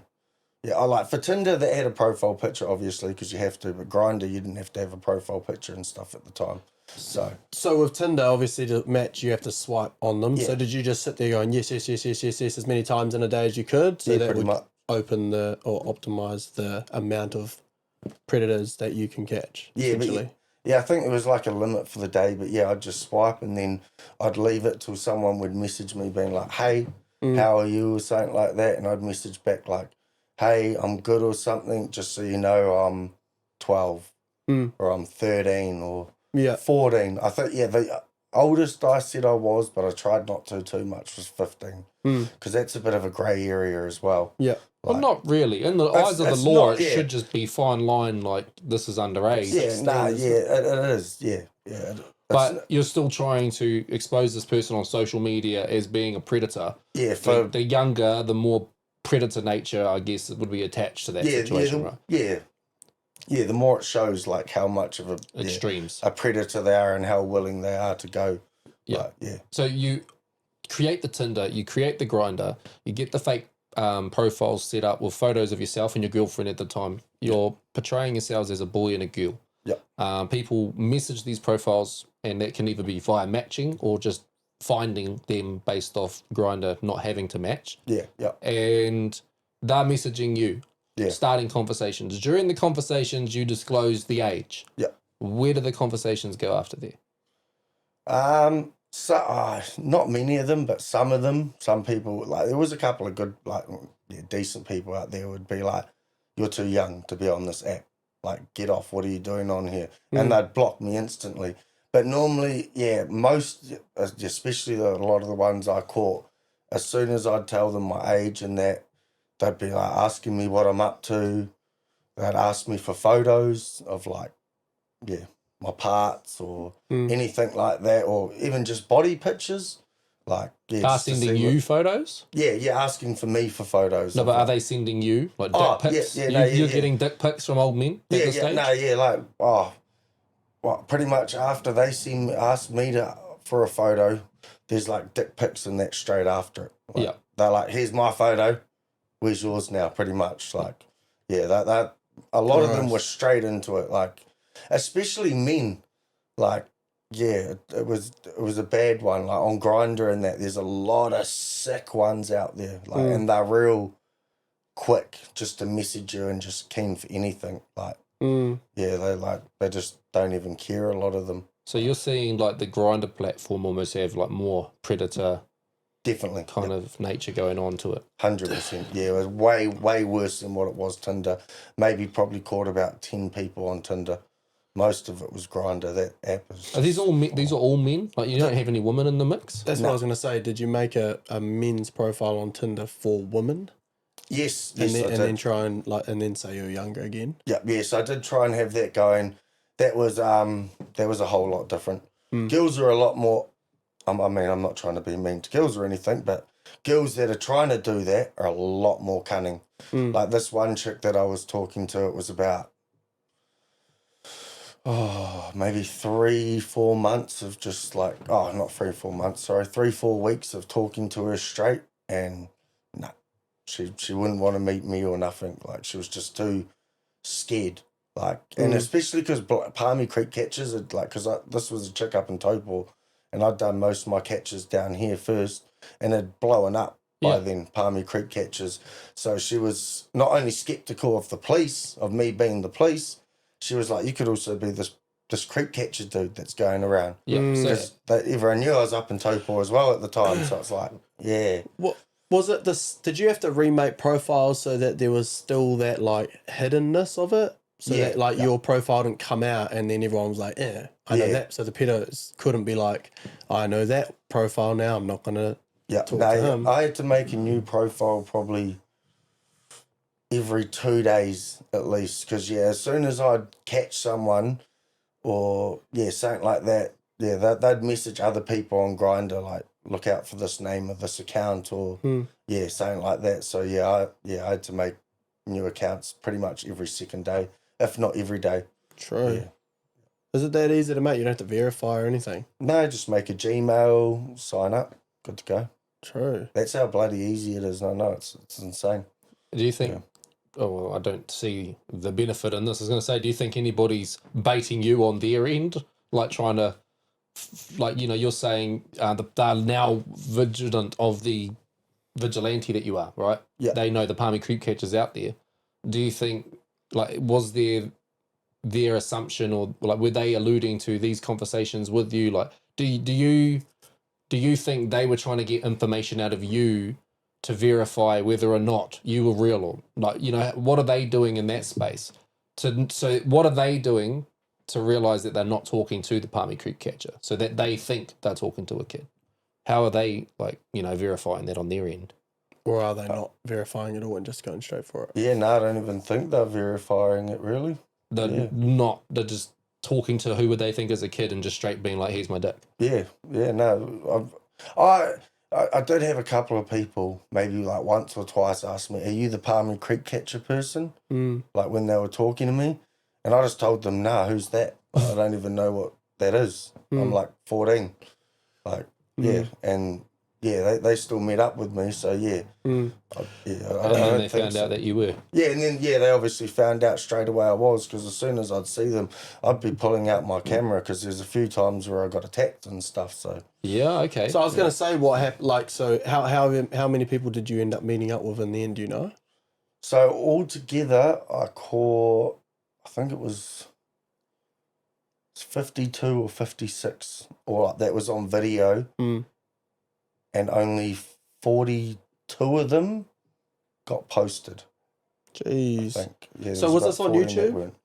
Or was Yeah. it like Facebook or something? It was on YouTube and Facebook. YouTube didn't last very long. YouTube with their guidelines and their restrictions and stuff like that. If it's someone else and they reported enough, yeah, I think my channel on YouTube got taken down in like a couple of weeks. Yeah, it didn't last very long. Yeah. Facebook wasn't, their guidelines weren't as bad at the time. They just started like live streaming and video posting and stuff like that, really. Yeah. So what's your first, can you kind of talk us through the first time? Do you remember the first time you went and caught somebody? Yep. What was that? It was 12 o'clock at night, I think. Yep. And it was by the Milverton Park. Yeah, so I rocked up. Oh, so that's just on Victoria Street in Palmy. Oh, yeah, just off there, yeah, down the road from the Maccas. And, yeah, so the dude just pretty much told me to meet him there. I walked up. It was pitch black, so you couldn't even really see much at the time. I had a real shit phone and a shit camera. And, yeah, I pretty much just walked up to him, asked him who he was, like, I had my camera going and that, asked him who he was here to meet. And then he told me. And I told him, well, you haven't been talking to him. You've been talking to me pretty much. I'm the Palmy creep catcher. And, yeah, we just had, like, a bit of a conversation. Yeah, it wasn't too, like, it wasn't nothing big. I didn't really know what I was up to or anything like that. Yeah, it was pretty just bland. What's that conversation like? Yeah. Hard, because you want to punch them as well and stuff like that. Yeah. And he was obviously scared. He's sitting in his car with like this much window down, like, oh no, I didn't mean to. Like, I'm not trying to do that. Like, yeah, like it was a weird one. Yeah, the first one was like, it was weird for me. I didn't really know what I was up to, and it was like just a spring of the moment thing. So you didn't really have a plan once you caught him? Nah. It was just, I'm going to video this guy. Yeah, like, I did have a plan. My plan was to video them, get their face, and post it online so everyone can see exactly who they are. Like, none of this, you get out of jail and you get name suppression, and you get name suppression when you're going through your court stuff and that. Like, nah, bro, I've got the chat logs. Name and shame. Yeah, name and shame, bro. Your face is here now. There's nothing you can bloody do about it. Like, even if the video that I posted wasn't as thrilling, people were still seeing who this person was. Yeah. And that was the main thing to me, like, especially when I started. So I did have a plan. I just didn't really know what the hell I was up to. I was 19 as well. Yeah. Did nothing came from it police wise with these people? Did any of them get arrested or anything? Nah, so they did afterwards. Some of them did after I went to jail. For other things or for that? I feel like the police might have taken what I'd got on video and maybe use some of that to find some of them. I'm not too sure, never know, but I feel like that's because I had heaps of evidence. So you brought awareness to the stuff as well, eh? Because like you say, that's however many you found in 2 months. Yeah. You know, that's just 2 months. And however many more you could have found in that 2 months, not to mention that was 10 years ago. Yes, 7 years 7 years ago. So however many more have come to light, or not come to light, but come to doing what that is. Yeah. In 7 years, that's crazy. Yeah. Oh, yeah, look at that top police dude, I think it was. Oh, yeah, we talked about that. What's his name? Skimming. Or whatever. Skimming. Yeah. I had a little bit of look into that afterwards, actually. So Yeah, like, there's people out there like that, like, and he's meant to be a high up police, like, nah. It's Community fucking, standouts meant and to the be people looking that's supposed to be after us. safe and saving our kids and stuff, and he's out there, bestiality and stuff like that. Nah, that's just... So, was there any common things about the people that you were finding? Ages, anything like that, races, anything? Nah. It was all very different people? And... Yeah, it was all just different people. Like, sometimes there was, like, people my age, 28-year-old, turns up in a mean-as Skyline or mean-as Subaru or something, and he's here to meet, like, a 13-year-old girl, like, tattoos, looks like he's a worker in that, and, like just a normal person. And, then there's, you get some Indians, Chinese people, just so pretty everyone. Just pretty much, just a bit of everyone. Just a mix. What's the kind of oldest range do you think that you caught? I like how we use the term caught too. Yeah. Nah, same. I love it. The oldest one I caught, and it was actually really funny because got a lot of hate sometimes, like when this went around as well. I had my haters, as we all do. And the oldest person I caught, I think he was about 78 years old. And my grandparents ended up actually knowing that dude's, I think it was his auntie or something like that. Anyway, they had like pending investigations going with that same dude of her, I think it was her daughter potentially getting touched by him. And then when I caught him, they were like so happy and over the moon because his face was up there and there was evidence that he was there and interested in young people, that it actually helped them win their case for their daughter. Nice. And she ended up buying me a box of beers and taking it round to my nan and pops and like thanking me for that. And he was the oldest one. Wow. True. And that's fucking old, like nearly 80 years old, trying to get with a 13-year-old. It was, That's next level. It's crazy. He's probably been a sicko for many years of his 78 life. years. Yep. Yeah, no, it would not surprise me. Sorry about the flies, my bro. Brother E forgot the fly spray. No, you're all good, bro. Was there any moments that you were scared? Like, was there any people that you were like, fuck, this guy might bash me, or did you ever get bashed?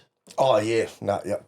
Yeah. Talk us to it. I think it was my third catch. I was meant to go meet this dude, this Indian fella, down the old Daily alleyway. Yeah. And I rocked up there, and there was 3 of them. Oh. Big, massive dudes, look like they go to the gym all the time. And I was like, oh, God, here we go. I still tried to pull out my camera, do the catch. I woke up in the alleyway, like unconscious, obviously, then woke up. And ambulance was there. I ended up going to hospital. My phone was broken. Wallet was gone. Cash was gone. Yeah. Fuck. I wonder what their original intention was, if they thought you were a little kid. I know, that's the thing that scared me. I'm like, especially because of one of my other catches that I caught, where that person wanted to take me, it freaked me out. I'm like, oh, if I was... And they wanted to meet a 9-year-old. 9? And that's why I'm gutted that I didn't even get to post that video. Because there Do you still have the videos? Stuffed up stuff. Nah. When I got arrested, the police took the people I was living with and everything. They took every single device, USB sticks that had photos from like their kids from like 6 years ago that had nothing to do with me. Yeah, they took everything. Yeah. They had like 30 police at our house. Just raided it. Yeah, took absolutely anything that was electronic or could connect to the internet, they took. Because after that, I wasn't allowed to be on the internet. That was one of my conditions, not to be on the internet. What did you get arrested for? So yeah, we'll go back. Yeah, what happened? I got arrested for. So yeah, it's a stuffed up thing. At first, they didn't even really know what to charge me with, and I can't remember what they were trying to charge me with at first. But later in September in 2018, when I started it, there was a law that came out called, I think it was possession. Oh no, intimate visual recording or something. I think it's called, and it was for people that, like, if you broke up with your ex and you posted up a video of like you having sex or something, it's like that. Yeah, you can get charged under that law. I'm not too familiar with it, but yeah. So they ended up charging me with 6 counts of posting digital communication to cause harm. Yeah. So that's just About those people. Yeah, so only 6 of them ended up, I'm assuming, because I only got 6 charges, came forward and wanted to testify against me. And yeah, it was pretty much like the police were saying I posted those videos with intent to harm them, pretty much, or like have things happen to them. Yeah. Did things happen to them? Yep. It What? did. Yes, and this it's probably why they did it. One time that I know of, I don't know if it's 100% true, but there was this dude that looked like one of my catchers at a rugby game, and he was an old dude just there supporting his muko. He was about 65, and he wasn't actually the right person. He got punched over and called a pedophile, and yeah. Because he looked like the person you had posted. Yeah, he looked like the person that I posted. So I do feel bad about that. Yeah, I felt real bad when I found that out. Yeah, but I mean, you can't control other people's actions, really. Nah. You're saying, I'm exposing this person because the system's not doing its job. Yeah, exactly. Bang, this is who they are. Yeah. At that point, 42 people you've posted, are you getting threats from them after the fact? Nah, the only one I got a threat from was this. He's a real out of it dude. Real out of it dude. Everyone knows him in Palmy, like, as a pedophile. Yeah, he's a pedophile. Everyone knows it. He couple of years ago, he had a case where he was getting done for that, and the witness went missing, and he got away with it. So he's the only person. He rang my pop-up, got their landline number somehow, and he rang my pop-up, and he's like, "You know who this is?" Like, yeah, told him his name. "You know who this is? You better tell your grandson to stop doing that Palmy creek catching stuff, or he's going to end up dead." Shit. Yeah. And that was like, yeah, my pop called me a couple of hours later because I was at work and I was busy, and yeah, he was freaking out. And you carried on, though? Yeah, of course I did. I didn't give a shit. You're getting death threats, you're getting assaulted, you're getting put in fucking hospital, you're getting your shit broken and taken, you're getting hate online. What is the hate you're getting online? Oh, I don't even know. I didn't understand it. Like, yeah, there was just a lot of people out. I think it was the way I did it. Like, I look at it now and the way I went about it, because like I said, I was young and dumb still young, still going through my shit, like, that I hadn't gone through. So I look at it now, I didn't go about it the right way. I could have done it better, more punctual, stuff like that, because I was like, it was like a drug, bro, like, honestly. So you started getting your own buzz off what you're doing? I did, like, because I knew these people were finally getting named and shamed, like, they were getting what they deserve. Like, 4 years jail and then getting out and getting name suppression and moving, like, 4 houses down from us, or saying, and we don't even know, we just get a letter in the mail like, oh, there's a registered sex offender or something living in your area. Like, nah, bro, we got kids out here and shit. Like, I'm not having that. Like, show their face and then we're going to know exactly who they are. Like, they shouldn't be getting name suppression. What if one of our kids walk down to their house one day and don't know? Like, then what? The ball goes over the fence. Yeah, it's a scary thought. Like, they can be anywhere, so 100%. You had the right intentions, though. Yeah, I had the right intentions. I mean, like, it's cool that you understand, like, oh, if I could have done it a different way, I would have. Yeah. It's also cool that you still would have done it as well, even though you went through what you went through. Yeah, no. And like, props to you. I mean, again, that would have been fucking, I can imagine being scary. Yeah, no. Going to meet random people in the middle of the night. You don't know what their intentions is. Again, you went through what you went through with those 3 blokes. And you still did it. That was only number 3. Yeah. You know what I mean? Like 40, and it got more hectic after that. Holy. Like, what else happened? I'm intrigued now. Oh, I jumped on a car. I was going to bring that up. I remember a video of you being on the car. I was going to say, I remember that. Yeah, I remember that. You were on the car on the front bonnet or whatever. Yeah, Did on you the try to drive bonnet. away? Yeah. So we weren't going to let him go away. And I was like, because at the time when I moved to Taupo, I was doing it with the Anti-P ministry as well. They were helping me out as well, just like... I think I've heard of that before. Yeah, a pretty big organisation back then. I don't know if they still are now or anything, but yeah, they were just like gave me a place to stay because I didn't know anyone up in Taupo, and like, yeah, keeping an eye on like profiles and stuff for me, letting me know if I had messages, because it got hectic. Like, it was like, felt like I was working like 22 hours a day. I was constantly on my phone, just messaging. Like, it was hard work. Like, it was tiring. So, yeah, I got a bit of help up there. And, yeah, we started trying to ring the police. Like, my first ever catch up there was a taxi driver. And, yeah, see, fucking taxi driver. Jesus, how many kids go in there, eh? And, yeah, even young girls. But, yeah, so I needed some more help. And, yeah. Sorry, I lost my train of thought there. But you've gone to Taupo. What made you ditch Palmy and go to Taupo? Oh, what did make me go up there? Oh, yeah, I got a message one time from this chick who ended up actually being my partner when I moved up there, coincidence as, maybe about a month before. And she said there was heaps of, like, the same stuff was going up there, heaps of it. And she offered me to come up there with them and start doing the catches up there. And I thought about it. I was like, I've been in Palmy about, a month and a bit now. I've caught a lot down here. Maybe it is time to go somewhere else and, yeah. Cast a fresh net. Yeah, try something else. And, yeah, that's when I started up there. And, yeah, we tried to start calling the police. And, yeah, one time, the one time they didn't come, we tried to put the dude under citizen's arrest. And he went to go drive out the person's driveway. So I just jumped on his bonnet, and then my bro, Khan, jumped on his boot because he wasn't going to let me go by myself. And, yeah, he took us for a joyride down Tonga Street and around the corner and that. And then he finally stopped while I was, like, on there, like, screaming, because, I'm not going to lie, I was a bit terrified. Yeah. I'm, like, screaming, like, nah, stop, bro, stop, because he's, like, going 60 Ks, like, flinging us like this. And you're videoing it all at this stage? Yeah, How are you videoing? Yeah, I'm holding on one hand and I'm videoing like this, like, getting swung around. I'm like, nah, I'm going to die. Like, oh, get off. And then he finally stops. What he didn't know is we weren't stopping. So what happened? Yeah, we ran around to the side of his car, tried to, we opened up his door and we just tried to rip him out. Probably shouldn't have.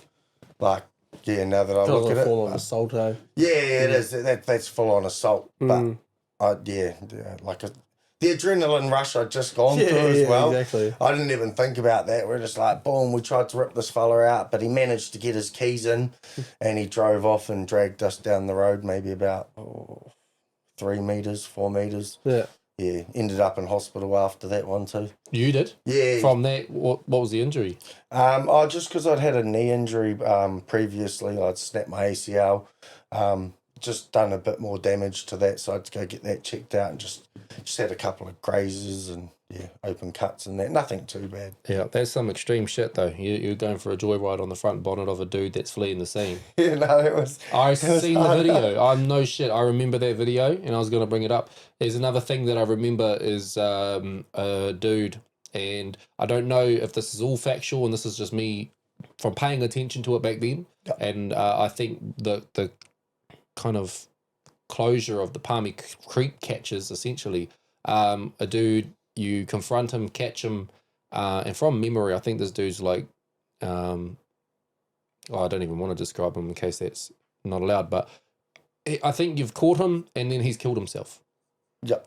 No, someone has, So that happened. that's 100% true. Yeah, I was in the cells when I actually got told that. Oh, no, I just gotten out of the cells for my creep catching stuff, and then the detective came around and told me someone committed suicide. So you were in the cells or jail, like your stint in jail? Just in the Palmy police cells at the time. Okay, Yeah, so just getting more paperwork in that because I'd been on bail and that, moving from Taupo back to Palmy has to be approved by probation and stuff like that. So had to go get all that done and through the courthouse and So in reflection on that scenario, could you just kind of what's happened there? Yeah, so I can't say his name or anything, but the person that did kill themselves, because there was I think that's where a lot of controversy came from as well. Because I remember the controversy, but at the same time, there was nobody out there saying this is factual. No. It was kind of, is that a rumor? Not sure. Yeah. So if, as an outsider, I did see or hear that. Yeah, And it is factual. Yeah, no, it's 100% true.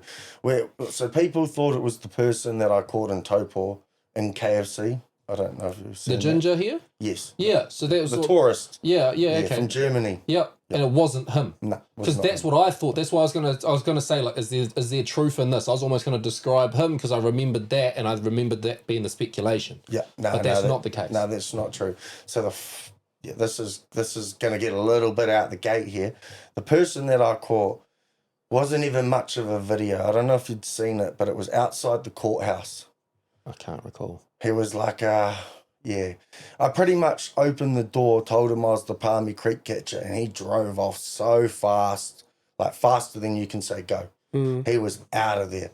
And I went running down from the courthouse up to Cafe Cuba with my phone, like still recording his number plate, like, bro, don't worry, I'll find out who you are. And then within an hour, all my followers and that had told me, boom, what his name was, exactly who he was, and and that dude scared me. So when I went to go meet him, his chat logs weren't long at all. Like, he was keen. He pretty much, I told him my age and that.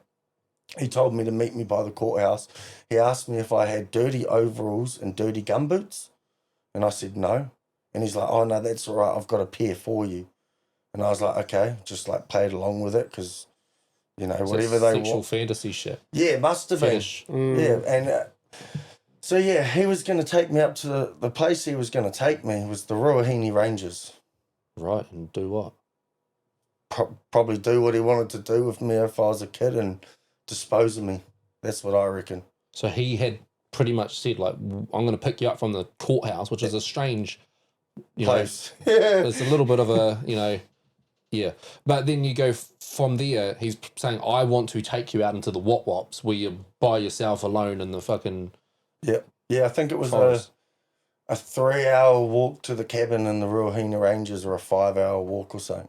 There's a cabin up there. And so when you caught him outside the courthouse, that's exactly what he's like intended to do, is pick you up for and take me out trick. Yeah. That's what was agreed upon. Yeah, that's what it was agreed upon. And then you video him, get a moment of that, you put it up, your followers tell who it is because it's all local and they know his face, they see it. Yeah. Still, outside the courthouse, you'd think that's... why? It's not the place to really, meet someone. It was, I was surprised that he met me there as well, but that's where he wanted to meet me. Almost feels like a middle finger at the justice system, eh? Like, anyways, what happens next? So, a bit goes, I post that video up. I've obviously been arrested and that by this time. I've come back from Taupo down to Palmy and, go through all my paperwork, get out the cells, get out in the morning, and then it's about 9 o'clock, and the detective comes over and he tells me someone has killed themselves, and he tells me exactly who it is, and sort of hit me different at first, not gonna lie, especially hearing that, because it's not something that I ever obviously wanted to happen. And being 19, that's a lot of responsibility that just fell on your shoulders. You would have felt to blame, right? I definitely did. I was like, holy shit, like, I've done this. Like, this is my fault. Don't look at it like that now because we all have our decisions. Like, I didn't tell him to go and do that to himself or anything like that. But you look at it like this as well. Like, I totally get that side of it. But then also, if you hadn't have done that, had he have got someone else's child and done what we think he might have done, we don't know what he would have done, but he already obviously had poor intentions. Yeah, yeah. Had he have done that, that would have been someone innocent's life gone. Yeah, no, So, yeah, I mean, exactly. he's responsible for his own decisions. He made the decision to try and meet up with someone, and then he made the decision to do what he did. Yeah, yeah. So at the end of the day, it isn't your fault. No, yeah, no. So I know that totally now, understand the feeling of, holy shit, I've done this. But really, again, the intention of what you were trying to do was not wrong. Yeah, no, From my exactly. perspective, and I can imagine a lot of people's perspectives, Yeah, yeah, wasn't the wrong intention. yeah. You weren't going out there catching these people and then bashing the shit out of them or anything like that. You were going out there trying to share the awareness of what was happening. Yeah, no, yeah, exactly. So, yeah. Yeah. So do you think, with what he's said about the Horowhenua Rangers, it sounded obviously planned. Yeah. Is there any thought into, had that happened prior? Have they, like, Has he maybe has done he that done before? that prior? Yeah, it did cross my mind, like, because that was just the weirdest request as well that I've ever had. Like, that was just so weird. Like, The overalls. yeah, the overalls, the gumboots, and just taking me to the Rangers. Like, why are we going there? Most people just wanted to meet me at the square or somewhere, like, public, and, yeah, take me back to their house. Well, dirty overalls and gumboots would probably cover a lot of DNA or anything being able to be tracked. Yeah, Dirty true. ones as well, so Yeah. hard to find scents, that sort of thing. Other people So again- use them in that, so, Yeah, so... What other fetishes and that are kind of coming through, requests and stuff? Nah, not many. That was pretty much like really the only one. Like, yeah, there wasn't. Oh, there's a few people asking for like feet pics and stuff like that, like the usual. But that's probably like, It's funny that the usual fetish, you know. yeah, like I know. There's some people out there that get it, but yeah, nothing. Like, yeah, that was probably like the most extreme, weirdest fetish that. There was this gay couple, yes, in Taupo. They wanted to tag team me. I guess that's a bit weird. Well, As a boy. As a young boy. Yeah. Like, to me, that's a bit. yeah, So they were both odd. Like, that's like a, well, yeah, that's pedophilia, but at the same time, that's like, how do you have that conversation? Yeah. Like, how do they both find out on a mutual grounds that they're both into kids? Yeah. No, Like, how does it's that even like, happen? Yeah. No, that's why it got me. That's like probably the two weirdest requests I had. And I'm like, yeah, how does that even come up in your head? Like, You catch those ones? yeah. No, You got I both did. of them? Yeah, I got both. They of them. were both there, ready to go. Yeah, they let me into Sick their house. cunts. They owned a motel. I wish I could remember the name right now, but I can't. I know it's up in Taupo on just off Rifle Range Road. Okay. Yeah, There's I a gay couple that own the the place, motel. Yeah. and they are doing that shit. Oh yeah. And there was kids around there and that as well. And you turn up with your phone. Yeah, they let me into their house, and then I started recording as we were walking up the stairs to their room. Why did they let you in when they realised that you weren't a kid? I do not know. Like, Can I just preface something quickly? Any of these things that are being discussed right now, we are not saying to anyone that this is a person that did it. Go and do something to them. Don't just because obviously you're saying that this person, and you would not want someone to go and do something and then it comes back on you again. or if it's the wrong identity. Exactly. So No. if you're listening, Put that just out there. don't leave this stuff to the police. Don't go full Obviously. vigilante. Yeah. You get 11 years if you do. How long did you get? I ended up 4-8, but I shouldn't have because I reckon the judge was a pedophile too. Oh, You got 4-8. Yeah, 4 years, 8 months. Yeah, but it was weird because How do you just reckon that?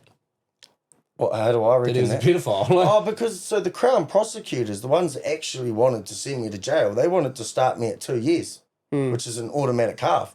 And the judge is sitting there, he's talking about, he's talking about 11 years at first. My pop's like crying almost, like breaking down, like, oh, my grandson's about to get 11 years. And then he's like, he ends up, after he's done talking about 11 years, he goes to the Crown, 2 years, what is this? That's a joke. You got to go downstairs, we're calling a recess, and I want it to start at 4 years minimum. Yeah. So the Crown went back downstairs and they were like, okay, well, I guess we'll start him at 4 years, 8 months. That's why I sort of say he was like a pedophile, because the ones Why actually, did he jump straight to... yeah, like the ones actually trying to prosecute me only want to do 2 years, but you reckon 4 years, 8 months. Like, Did they use any of the evidence, or like did they use that guy that offed himself? yeah. Did they use that as any evidence in court? Like was that brought up in the court? Nah, because I ended up just pleading guilty. Yeah, so there's no trial. No, it was there just was no straight to trial or nothing. sentencing. No, yeah, because I had a good lawyer at first as well. Yeah. And then one of the people that I caught, his dad, I shouldn't get in trouble for this. His dad is a convicted pedophile. Right. It is. It's been out there. There's articles about him. Like he's convicted. He's doing jail time right now. And my lawyer was his lawyer. Right. And I'd caught his son. Right. Yeah.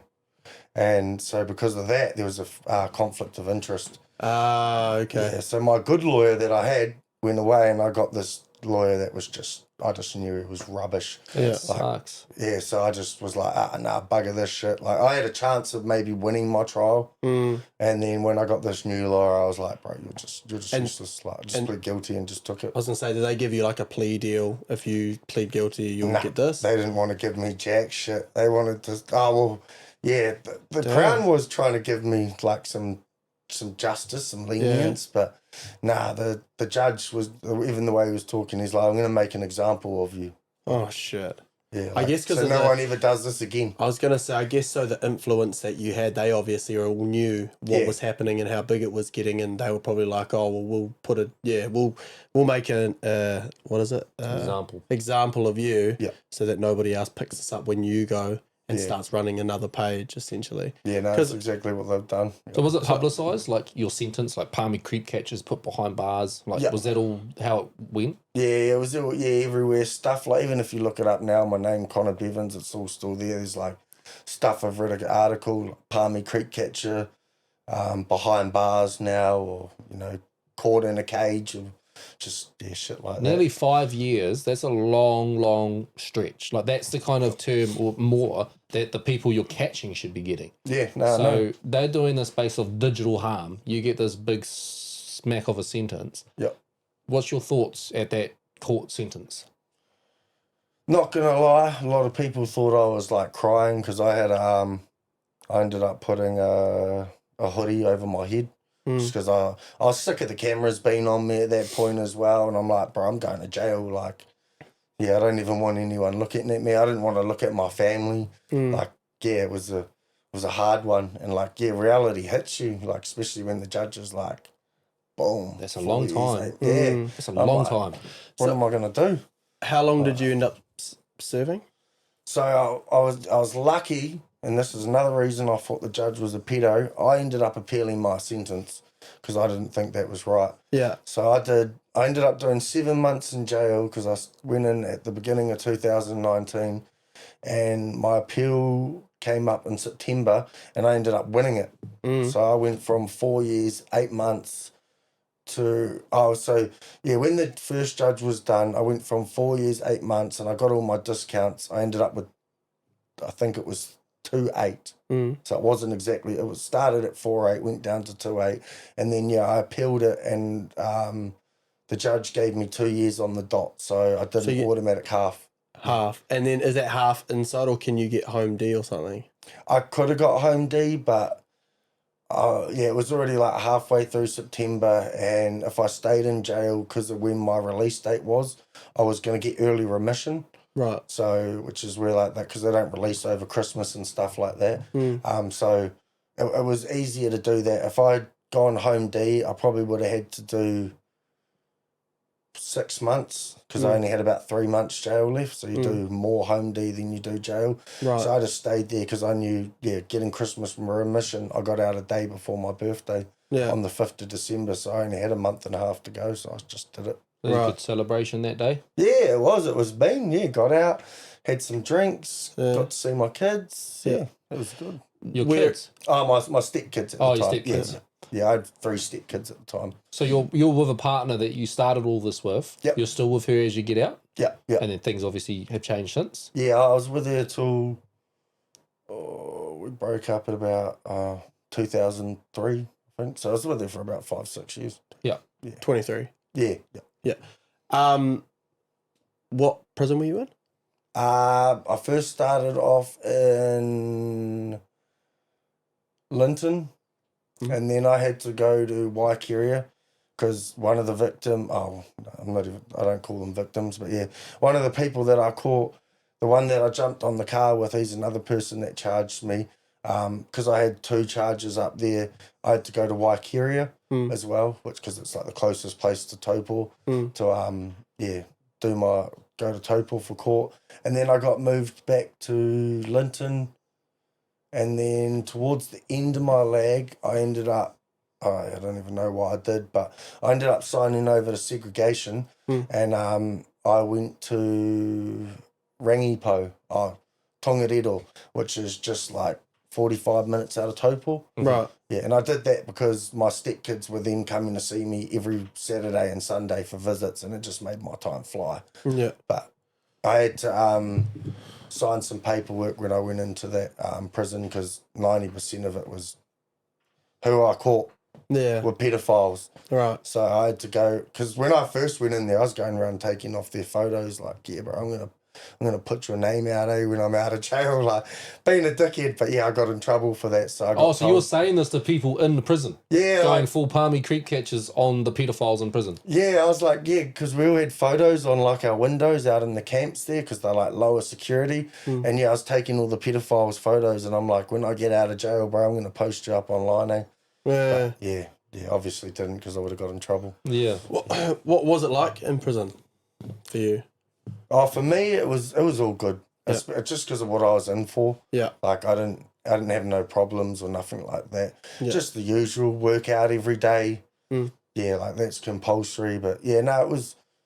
I didn't have a single problem in jail. I think the only hard thing for me was just missing the stepkids at the time. Family and that. Yeah, missing the partner and being told what to do 24/7. Don't like that. I don't think anybody does. But told when you can when to go to sleep and when you can shit and and I was working in the kitchen, making $13 a week. It's not fun. $13 a week. Yeah, I think you get like $1.12 a day or something. Yeah. What would you spend that on? Oh, maybe a packet of noodles and a milk powder if you're lucky. Do you have one funny prison story? Oh, nah, not really, actually. Do people recognise you in there? Yeah, no, especially in Linton and like more down this way. Yeah, people did. Yeah, because it was on the One News as well. Yeah. So if they talk to you about what you did and all that kind of stuff? Yeah. Oh, yeah. They used to get like gigs off it. Some of the stories that I'd tell them and what I did, and they loved it. Yeah. How big did your audience grow? Like, did you have a following size when your profile got shut down? Yeah, it was pretty big. I think by the time it got shut down, it was like 140,000. Wow, 150,000 or so. Yeah, it was pretty up there. Like, I'd have to double. Yeah, I'm pretty sure there was an article from like Aussie. There might have even been one from England. There might have been one in America. They were reporting on what you were doing here in Palmy. Yeah, nothing like too big. Nothing like. Yeah, the big news outlets, just like little articles and stuff of like what was going on. Was that before you got arrested? Yeah. When it was like coming out what you were doing? Yeah, when it was coming out, because when I was doing it as well, there was a lot of awareness things coming out, and then there was a lot of people just all of a sudden being caught for the same sort of stuff. The Me Too movement started not long after that. Yeah. The abuse and holding people accountable, the R. Kelly trials. Yeah. All of that, Bill Cosby, that was all that time frame, eh? So there was and like you said, you got inspiration from media doing it overseas, which they still do, which I still, like, if I got TikTok, bro, I don't go on TikTok much, but I actually do like watching that type of content because there's like justice in what they're doing. They've just name and shamed this person, like you say. And, they might do it better quality, better professionalism, better outcome. Yeah, but at the end of the day, what you're doing is still, in the footsteps of that. Yeah, that's what I was trying to do. Yeah. So how do these people get away with it but you didn't. So like, what could, if you were to be able to do it again, could you do it again? Is there a way to do it the right way, or do you have to leave it to the police to find these people? Like, is there any way? Laws are different internationally as well. Yeah, that's the problem here. Yeah, like the bro just said, we sort of have to leave it up to the police because here, and that's why I got done, it's called entrapment. Right. If you're not a policeman or have authority by them to do it, you're not allowed to do it. Like, what if you were to, sorry, I'm not trying to give anyone ideas of how to do this, but I'm just asking questions. So what if you were to like do the messaging, but rather than meeting these people, pass it on to police? Are you able to do that, or is it still classed as entrapment? No, do you know what I mean? Then you're not posting it, so it wouldn't be classed as entrapment. So you'd But be then able the police to, will get it. They'll go through the process. They won't get caught. They won't have justice. They won't get named. They'll get suppression. because these people So- didn't meet you, so there's no real. Yeah, it's like, kind of hard, eh? It's like a different sort of charge. I think that comes under like online, like grooming. Right. Yeah, I think that's what it comes under, like online grooming. If they meet you in person, Yeah, then you know their intentions. yeah, there. you know exactly what their intentions are. Especially if you ask, like, some people would ask them, like, oh, like, do you got condoms? And if they come and they've got condoms in their pocket, They know what's happening. yeah, like, And that's what I've seen on these other ones as yeah, well. yeah. So I wasn't that dumb. Like, yeah, like some of them would bring condoms in that because I'd ask them, and if they've got that, then They know what they're doing. yeah, they know exactly what they're who doing. You they're can't talking run from it. Like, So did the police ever do anything with the, like you said, you got chat logs of like guys trying to take you out to the rimatakas and overalls, right? Yeah, Like, yeah. did you, they've got these chat logs. They've taken all your devices. Did they ever do anything with them? maybe use them with what evidence maybe they had, or maybe it opened up new evidence for them. But you, like, to as far as you're investigate. aware, they haven't disclosed that to you.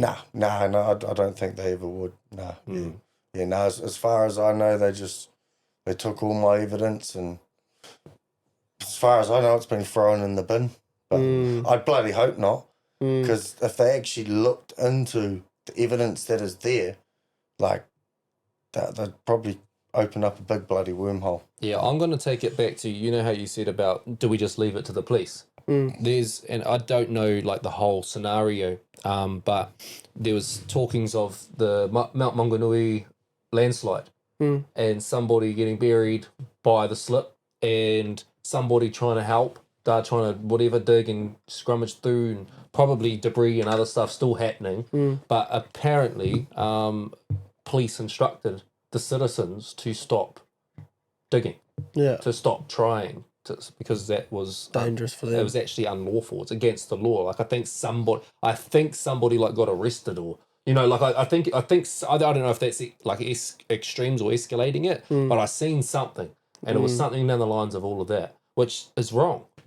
Naturally, you should do the human thing, not what's by the law. I'm wondering if maybe like health and safety reasons they were instructing them not to, because potential like after slips, Yeah, of course, or something. So but- maybe they're trying to prevent other people being trapped. Absolutely. So naturally, you can see that. But I also see the fact of if my loved one or someone I know's loved one was in there, fuck yeah, I'm going to try and get in there and get them out. Yeah, So but it's I like how understand both perspectives. People save people drowning, right? It's the same kind of concept. You put yourself at risk by jumping in the water to save this person from drowning. Yeah. But that shouldn't be against the law. If you feel like you can jump in that water, swim and save somebody, it's fucking wrong not to. Yeah. So- I agree with that. I don't know. There is a question mark on New Zealand's law. I think that's in a lot of, different ends of it, not just in this particular thing, but even just speaking on that, we took my wife's abuser to court and went through the justice system, all of the hoops. There's 2+ years of it's hoops, ridiculous. and revisiting trauma and all the rest of it, and trials and all the rest of it, all of that. And he got sentenced to 10 years, and with pleas and been out eligible for parole and all that, he might be out in fucking a couple years, and that's already re-traumatizing for my wife. The fact that the stint is so tiny, like that's how failed our justice system is. This cunt went up on a stand, pled guilty to a list of disgusting charges, I lost my cool in the courtroom because I couldn't sit there listening to what was getting said. Yeah, I went at him in the courtroom. But how can the law allow that? Like, that's what it is. Yeah. Really. Like, and these people aren't scared to do it. No. Because it's a slap on the wrist if they do. Yeah, exactly. And then they get out and they get name suppression and let's move into protect our them. community. Yeah, it's fucking bullshit. Or they get out and then someone who was from the past, say you went out and bashed the fuck out of him or something, you'd get more time than he did for bashing him. Yep. Well, that's kind of what's happened in your case. Yeah. You've gone and name and shame, caught these people 40 plus. You got a sentence initially of 4.8 years in prison. What are they doing? Still walking around out there. No consequence. Yeah. Oh, some of them are locked up, but yeah. Yeah, but I mean, that's probably from, continuing patterns of behaviour because they didn't get caught in the first place, which means now there's victims. Because if they did it with a real person, that could have been prevented. Yeah, yeah. No, yeah, exactly. So the justice system is a failure. Like, Brianna, we had Jasmine Gray sitting here on the couch telling us all this evidence, talking to us about what the police had, yet there's no answers. The justice system in New Zealand is failing. It's shit. Yeah, no, they don't do enough. Not at all. No. It's bullshit. Yeah. Yeah. So life for you on the other end of creep catchers. Yeah, good. Yeah. And now I'm just trying to, look after my family, look after my son and that, and go back to work again probably this year. You haven't wanted to restart it, like you haven't had that inkling in the back of your mind? Oh, yeah, always do. Yeah, always do. And I have heaps of people tell me, like, bro, you should start it up again. Do it like this. Just, like, don't post it. People have told me I should just go bash them and that, but... Yeah, I can't do that, unfortunately. Well, I wish I could, but... Yeah. Is there a way that you could, if you're made aware of a situation, are you able to post... So, like, if you say someone was sent a letter, there's this person in your area... Yep.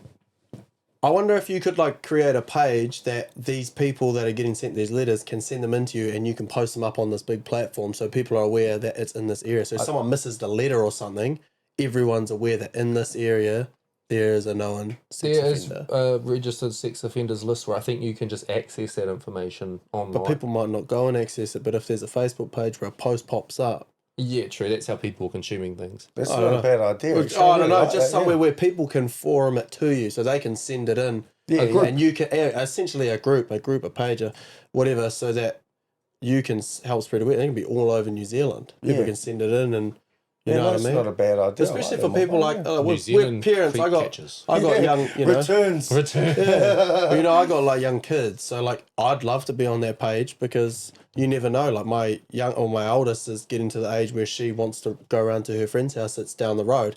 It's not that far, but shit can happen from here to there. Yeah, exactly. And if I knew what was happening in the area or anything like that, it'd make me feel a little bit more comfortable. Yeah, I like that. Just be alert in the place as well. Yeah, being in the know, exactly. Because, it could be, I don't know, if it would be there's a person in your street or if there's a person in your suburb or how these letters, I've never seen a letter like that. So is it just the street or is it in the area or? Yeah, it just says in your suburb or around your area. Right. Yeah, so if someone was in Foxton Beach, we would all get letters, do you think? Or would it be more a small portion of Foxton Beach? Probably a small portion. I've never got a letter, and I guarantee you there's pedophiles in Foxton Beach. Yeah, but the registered ones that have just come out, that's when they get sent them out. Yeah, no, that's when they get sent them. When they're actually registered, and then you have to be let known. So what happens to someone, so say, I don't want to even put this in the universe, but say something happens to one of my kids, and I go and kill someone.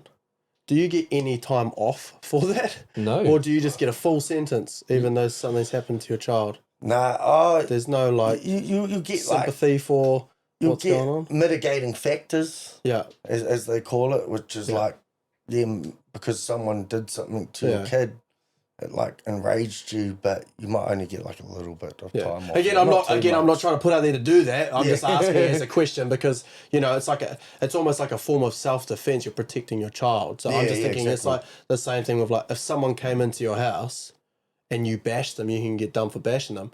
But what are you going to do? No, that's You're going to self-defense stand if it's there. in your Yeah, house. no, yeah, that's self-defense. Is it? Yeah, because they're like intruding in Yeah, your if home. they're in your home. Yeah. Oh, really? But I'm thinking who's the guy that got Brock Lesnar for the belt? UFC. Cain Velasquez.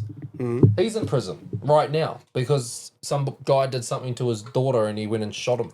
Oh, yeah, I've seen that. Yeah, he was like shooting him through the highway or something. Yeah. Cain Velasquez true. just went full fucking shot this dude, but he did that in retaliation because this dude did something, assaulted his daughter. And or he's in something. prison now. And he's in prison. Yeah. Yeah. Fuck. Former UFC heavyweight champion, bro, and he didn't get let off. But you just think about it, though. That's your child. Yeah. Yeah. Yeah, it's I'd a do hard anything one. for my kids. Mm. I don't care. But then you also got to think, what happens if you do that and then you're away from your kids for their whole life? Would it be their whole life? Oh, no, not here, because Not in we New don't Zealand. even have life in New I Zealand. think it's like 14 years. It's like 14 years, yeah. And then halved. Is that what you said? Parole's always halved?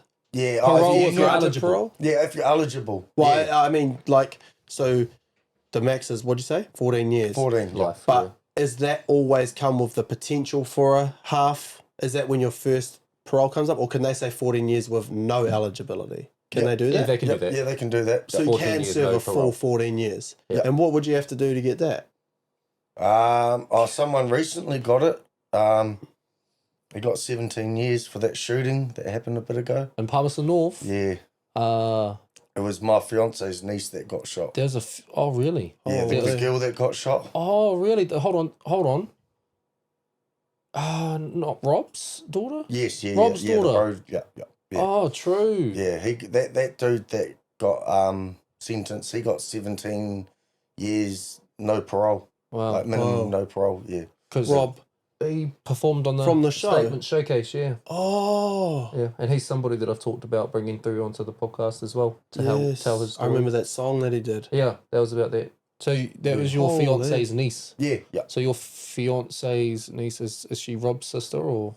I'm not too sure on that relationship actually. Right. yeah, So- I'm not too sure. Shout out Big Rob, yeah, check hip him hop out, bro. artist in Palmerston North. Go check him out. He's got a beautiful song dedicated to his daughter that was lost in that tragedy. So yeah, I mean, is this kind of the return of Palmy Creek Catchers in a sense? Because I don't think I've seen anything about it since everything went quiet, since you went behind bars.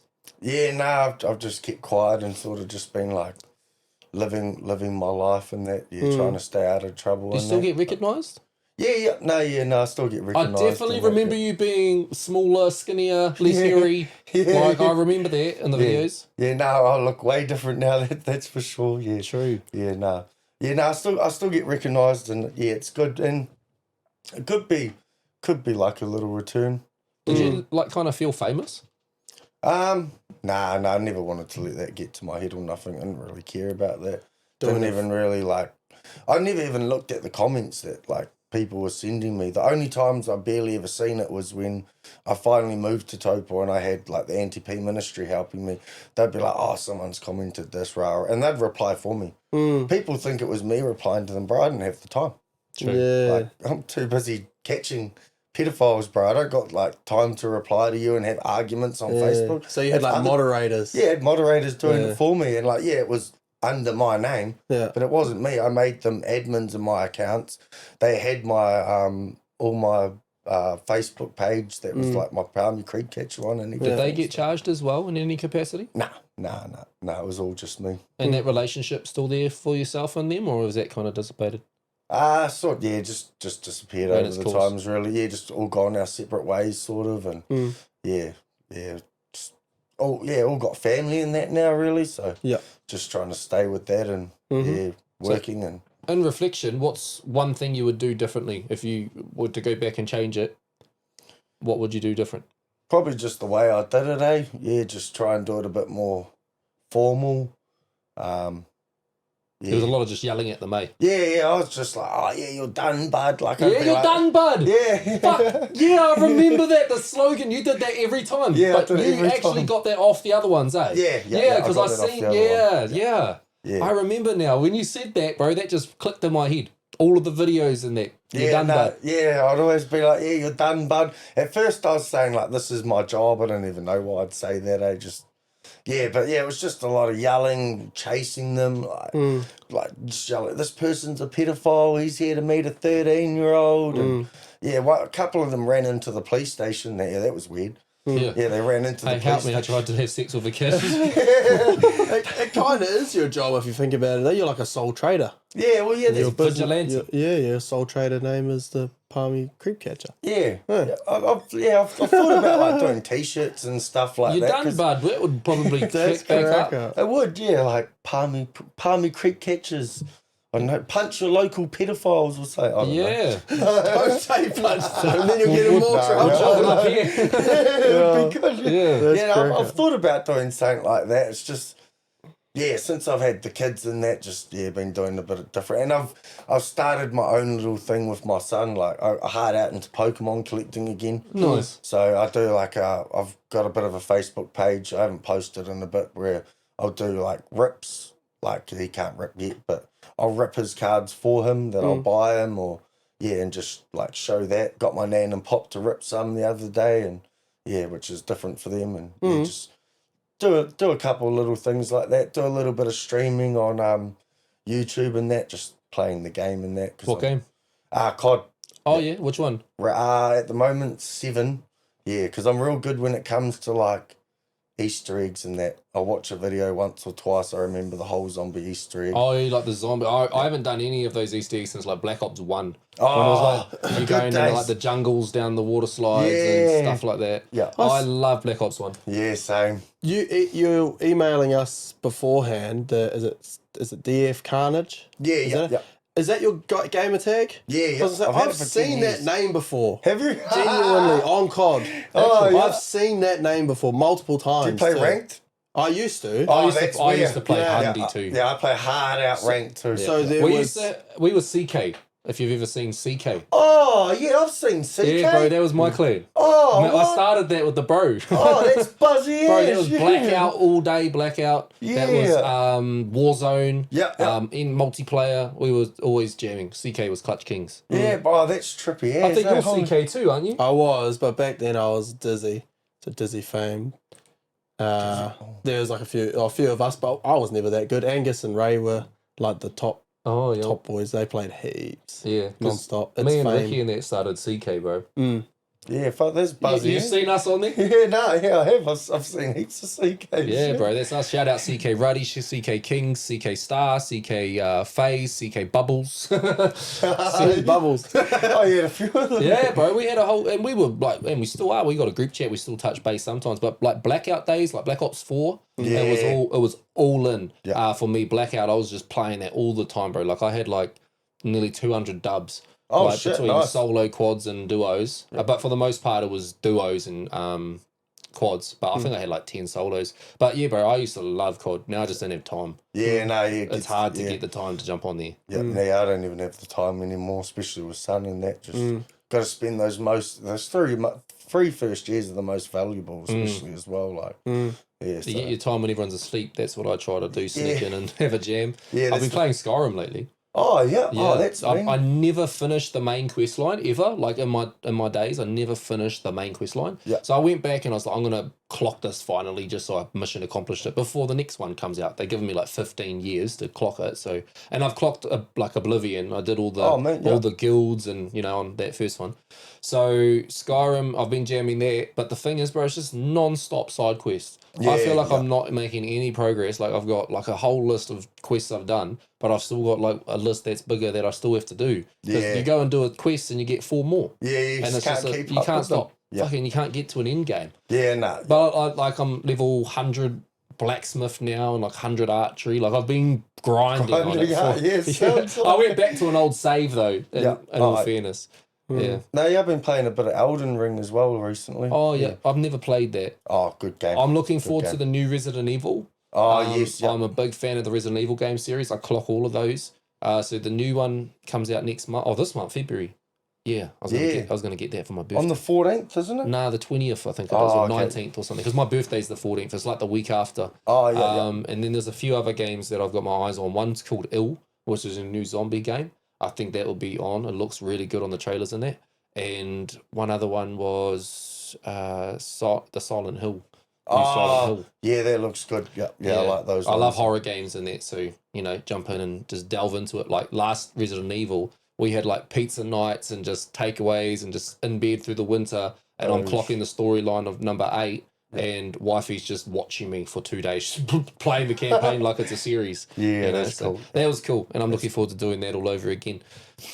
You knew me before coming onto the podcast. You've tuned into a podcast, and you said that you've heard my music and that. I just want to ask, where did you see or come across myself? My best mate, Who's that? BJ.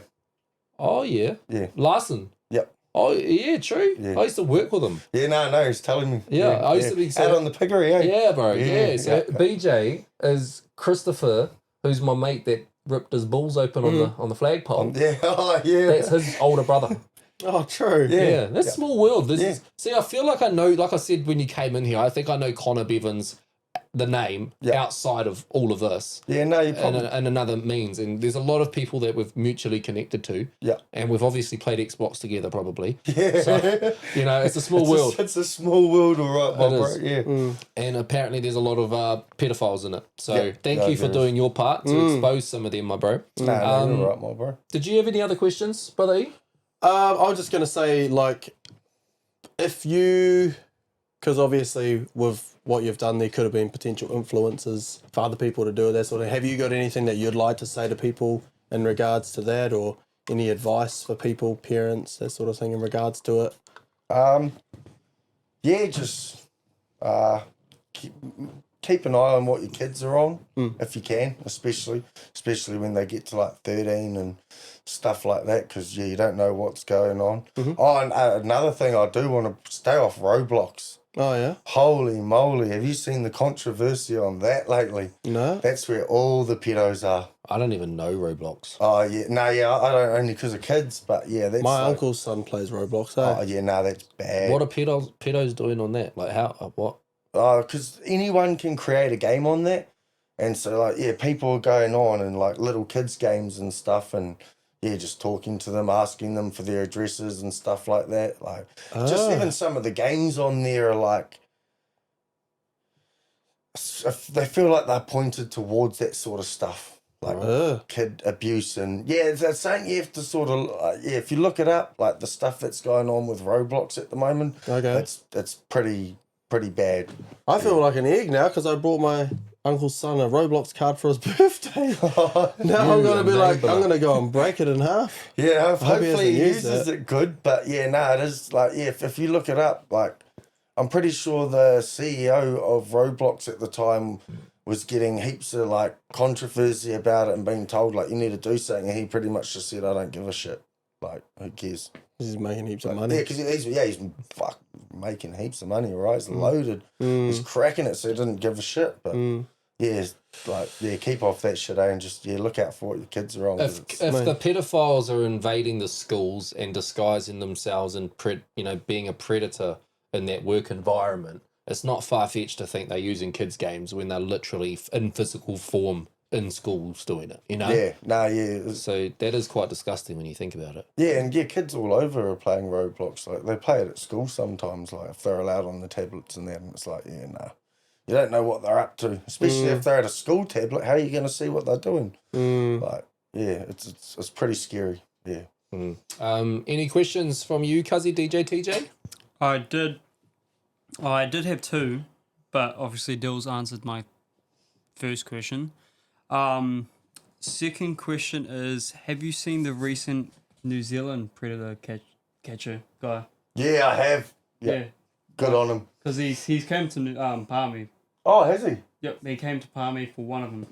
I haven't seen that. No. Oh, I didn't know that. Bro, you should team up with him. Yeah, come see me, bro. I've got some good things to talk to you about. You know some people. Point them in the right direction. I know some things that, there's a whole book of worms, bro. Like, we went into the... Oh, sorry, my bro. But yeah, no, I haven't... I've seen him, but yeah, I'd love to meet him. Yeah. There's a whole book of worms. Like, when I started doing it, people were getting into me about the Freemasons. Like, yeah. What's that? I've heard of that. Is it? What's the Freemasons? They're like... I don't even fully understand what a Freemason is myself, but yeah, apparently they're just like high up people that like follow rules. But apparently they like get into that sort of hard out stuff and like It's run Illuminati stuff. shit, eh? Yeah, Like it's cult like shit. Yeah, that stuffed up shit. Like yeah.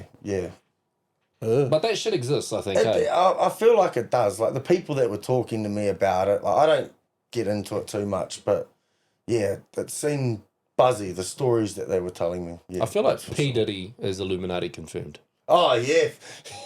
Yeah, Like- no, 100% agree on that. You know what I mean? Like, I feel like what he was up to is an example of what maybe those Freemason cunts are up to. That's all just like in the end of it, like big extravagant parties or that, but really is disguised pedophilia, sexual abuse, trafficking, like, abuse in general. Yeah, all just behind the scenes and Yeah, but Yeah, because just they've got hiding all it. this money, they've got all these people and moving pieces. yeah, It becomes a group effort. Yeah. It is cult-like. It is, yeah. disgusting, No, really. it But is. I think it exists. Yeah, no, it definitely does. Oh, it's another thing I didn't cover. I should quickly earlier. With the person that did pass away, the reason that there was a lot of controversy behind it mainly as well is because his brother-in-law, his brother was a sergeant at Palmy police station, and his wife was a detective there. Right. So that's why I sort of got stung as hard as what I did as well, probably due to the charges Right. and jail time. Yeah.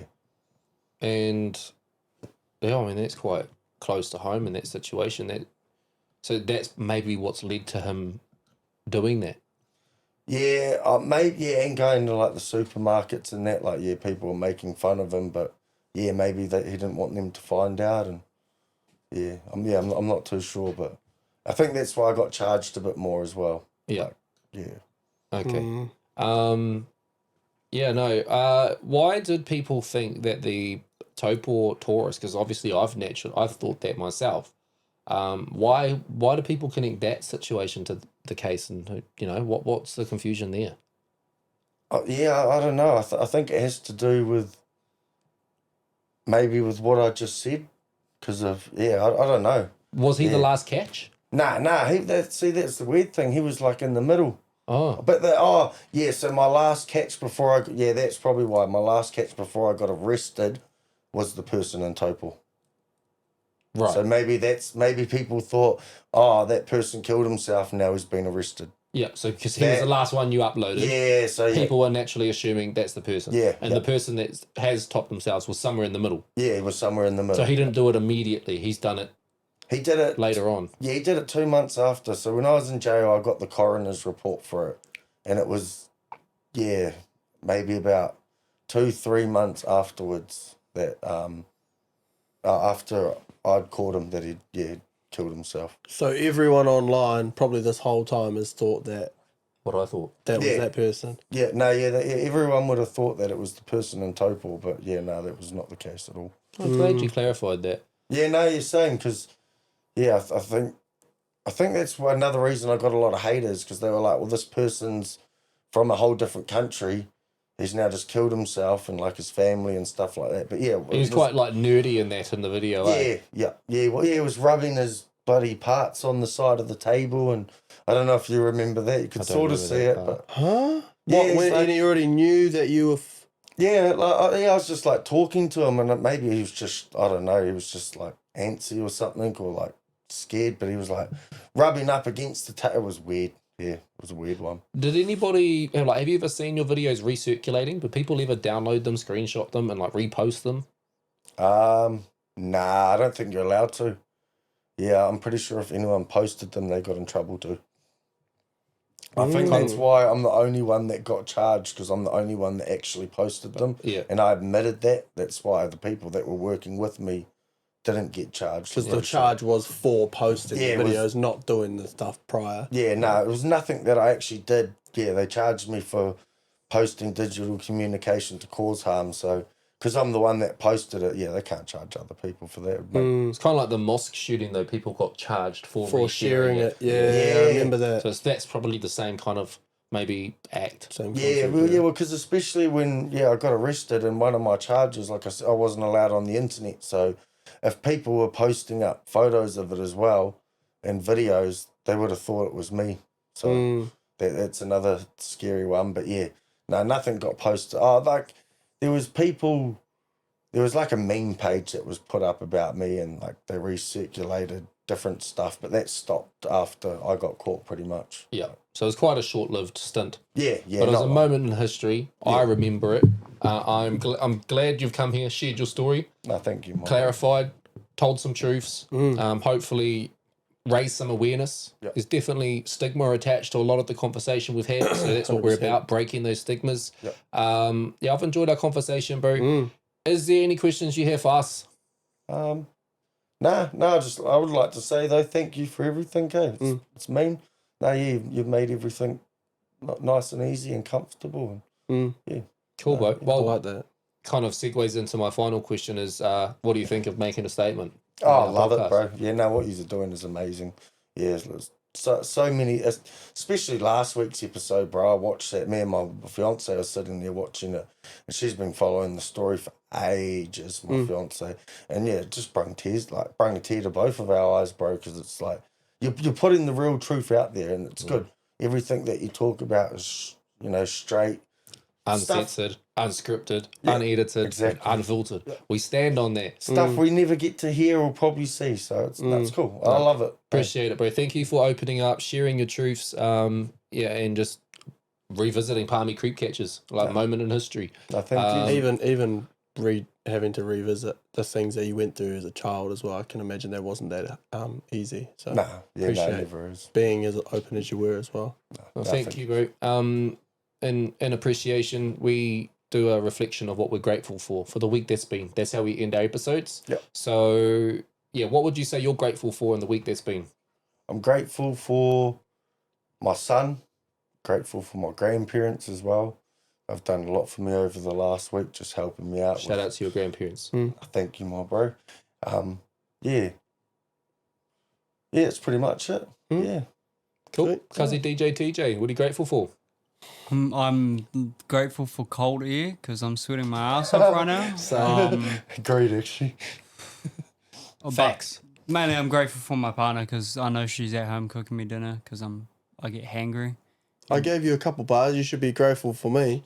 Oh, and I'm grateful. You said you can take them because I don't like them, don't you? Don't you lie? Is that the truth? And I'm grateful for Cuzzy True for eating the bars I don't like, so they don't end up in my lunchbox. Nah. Does Shania make your lunch? Yeah, of course she does. Oh, that's cute. Do you know why? Because when we first got together, I used to always buy my lunch, and she didn't like that I'd go out and spend like $25, $30 a day on lunch. And I said, well, I don't make my own lunch, so if you want me to stop buying it, you're going to have to make me lunch. But now we compromise because I help her like put it all together. She just does like, if I have wraps or sandwiches, she just does that for me. But I help her do the other stuff. And then in the mornings I do my, I add my like granola and oats and stuff to my yogurt, but she just puts the yogurt in the container the night before. It's completely. So we kind of work together to do it now. It started off, she first started doing it all for me, and now she's kind of worked me into helping her do it, and then I can imagine I'm going to end up doing it. Yeah, you baby steps though. You can't take on too much at once. Yeah. But also, it kind of reminds me of when I lived with mum and dad, and we had a conflict. I was paying board, 17, for working full time. And I don't remember what I paid. It's 120 a week or something nice and cheap. But I would shit and leave shit stains. And I had this big row with Dad one day, like straight fucking face to face and going at each other. And he goes, fucking clean your own skid marks or we're up in your board. I go, up my board. No, you didn't. That's ruthless. What the fuck? You still don't clean it either. No, I do. No, you don't. I do it at my house on my toilet. Well, you should not do it at your house and do it at other people's houses. You go to my house, you don't do it. You go to your parents' house, you don't do it. You don't even spray the air spray afterwards. It's not a toilet habit discussion. I'm just talking to you about something similar from my past. Okay. Okay. What are you grateful for, Brother E? I'm grateful for a lot. I'm going to say I'm grateful for, I think his name's Capity Fencing.